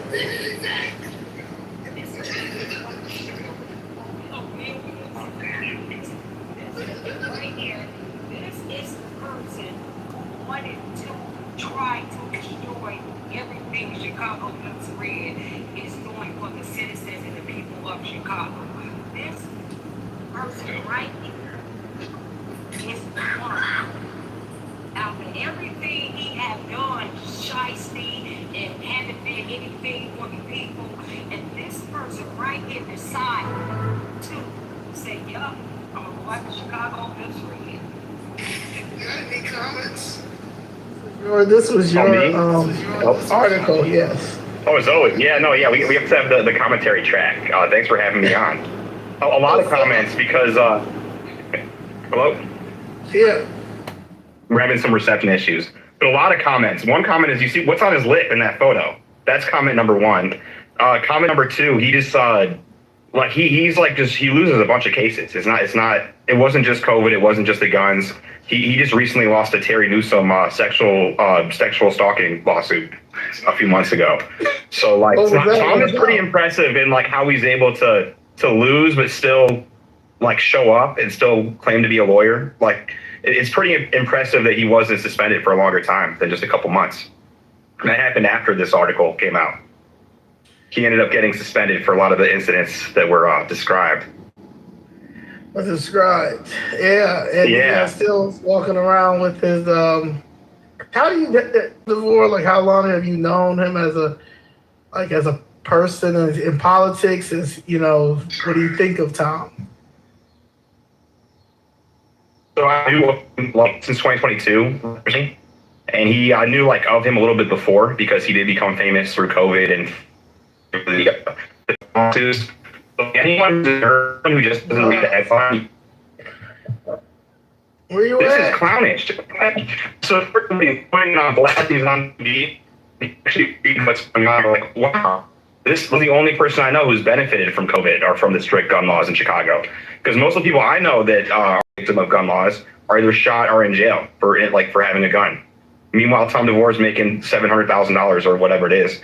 But I knew him in 2022. And this is kind of briefly discussed in the article, but I didn't really go too deep into it. But the reason why I stopped, interacting with, the reason why I kind of had a bad taste of Tom DeVore is because he would always be at most of the events I saw politically, at least the ones I went, he was very drunk, I guess, or appeared to be drunk. And he also was around a lot of younger people, including younger women. And even in the article, there's a picture of a girl who's under 21 and they're at a bar in the photo at a Chicago bar, and he's handsy. And actually, one thing not mentioned in the article, I believe it's alluded to, there was an arrest incident with Tom DeVore at the Sangamon County Lincoln Day dinner in 2022, 2023. And the inciting incident of that event, which I don't really talk about in the article, was an alleged drinking party with potentially the Aaron Del Mar Bailey campaigns and the DeVore Rabine campaigns. So I always just thought he was a creep, but kind of, I just never was a really was a part of my life. Didn't really think about him too much. And the impetus for writing the article was just, the Illinois Record is my blog. Those are my thoughts. And so that's just me paying attention to Illinois politics and writing about it. But a lot of people take it as a personal slight. Or it's very funny because he's Tom DeVore. Privately he goes, "I'm going to end your career." So even before that article was written, I was arguing with him back and forth about some of the people that he was endorsing. And his thing is he clearly wants to be he's kind of like the fat ugly kid that gets rich or wins prom king somehow, or but he really seems like he wants to belong but doesn't. So in our private interactions, he was saying F you, Max, you're jealous, you want to be involved. But then publicly to the world, he's telling the world I work for Pritzker, I'm a Democrat plant. And then he uses a photo of me with J.B. Pritzker before he was governor at a charity event. So just very, I don't know. low class, deceptive, stupid. Does he do the picture of Del Mar and Hillary Clinton? Does he post that picture? Of course not. No, here's the thing too, is he never, because I think he also, like, politics isn't a smart person's game. And so to some degree, he must understand that Del Mar is toxic. So you'll notice he doesn't really talk about Del Mar directly too much. A lot of it's indirect support of just like, come on guys, we got to unite now. I know there's some criticisms, but like, you notice that, like, he gets all like the unity, we all got to come together for the people that benefit him. But then if it's someone like said something mean to him, or like if he had a crush on someone and they didn't return his feelings, then he just goes off on them. Like, he's posted on, I think, Tony McCombie over 400 times on social media. Wow.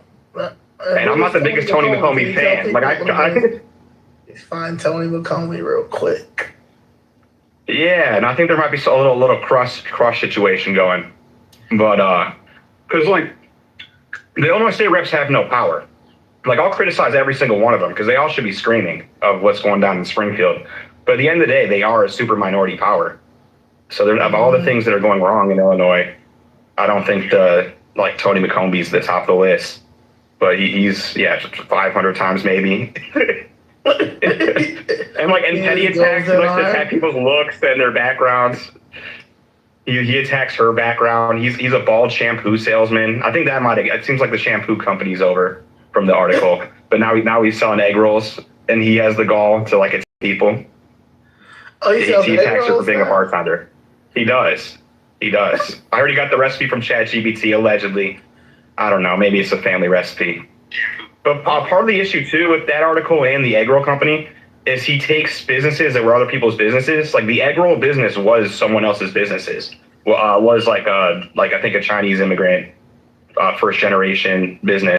And Tom's like, I got a social media following, maybe a client, maybe I got a big social media following, or like I'm a businessman, I get people. Yeah, that's Tony McCombie. He goes after her a lot. He goes out there. Yeah, he might. What was he trying to get a job? She didn't want to retain him as an attorney. Or it's just, from my experiences, I feel like that's what kind of angers me. Is I wish people had standards and principles, and when they cross them, then they start criticizing. But it seems like most things come down to they didn't get a job, they endorsed another candidate, they said no to a date. Seems most political feuds are that, and not here's an issue I really care about, and here's my red line, and you crossed it. Okay. Well, also another theory that makes sense is she probably is the biggest, she controls the biggest Republican funds, I think like $1.5 million, the HRO. And so if someone like DeVore was able to kind of get at her majority of the super minority, they can control that bank account. Because that's the funniest thing about DeVore is he started the Tom DeVore's Rhino Removal PAC, where he was going to raise money to replace all the bad rhinos in the state reps. And I think he raised like $4,000, $5,000. So he could have got like a few Vespas. And I think they won one race, like good for them, but I don't think it was necessarily him. It was probably the candidate themselves. But so after that debacle, now he apparently starting a consulting company. So good luck, Tom. Illinois Republican Party, you fail upward. Every time you lose, it's like now he's got the key. It's like, why didn't you use those skills when you were running or when you ran your PAC, Tom? What do you think about the Illinois Republican Party? I think it's what happens anytime if you have, like, imagine if you have a thriving business or you have a beautiful house, and then it gets like your situation, and then the government seizes it, or just people just leave. Like, the things that come to that dilapidated property are usually the worst of society. Drug dealing, prostitution, just shady deals. And so because the Illinois Republican Party has never had this little power in its 120, 130 year history, this is empirically true. I think you're just kind of seeing it's like a magnet for all that kind of behavior. It's just become like an abandoned lot on the northwest side or southwest side.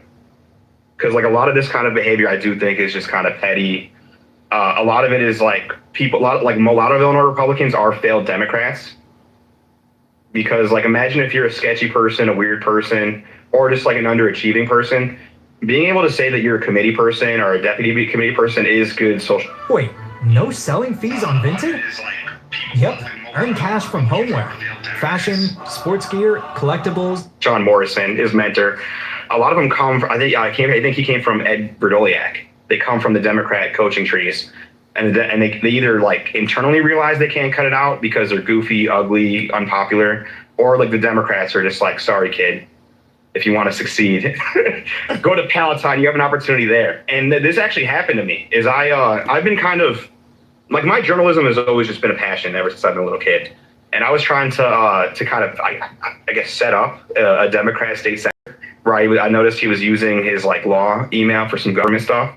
And so I sent a troll email to Lou Lang in 2000.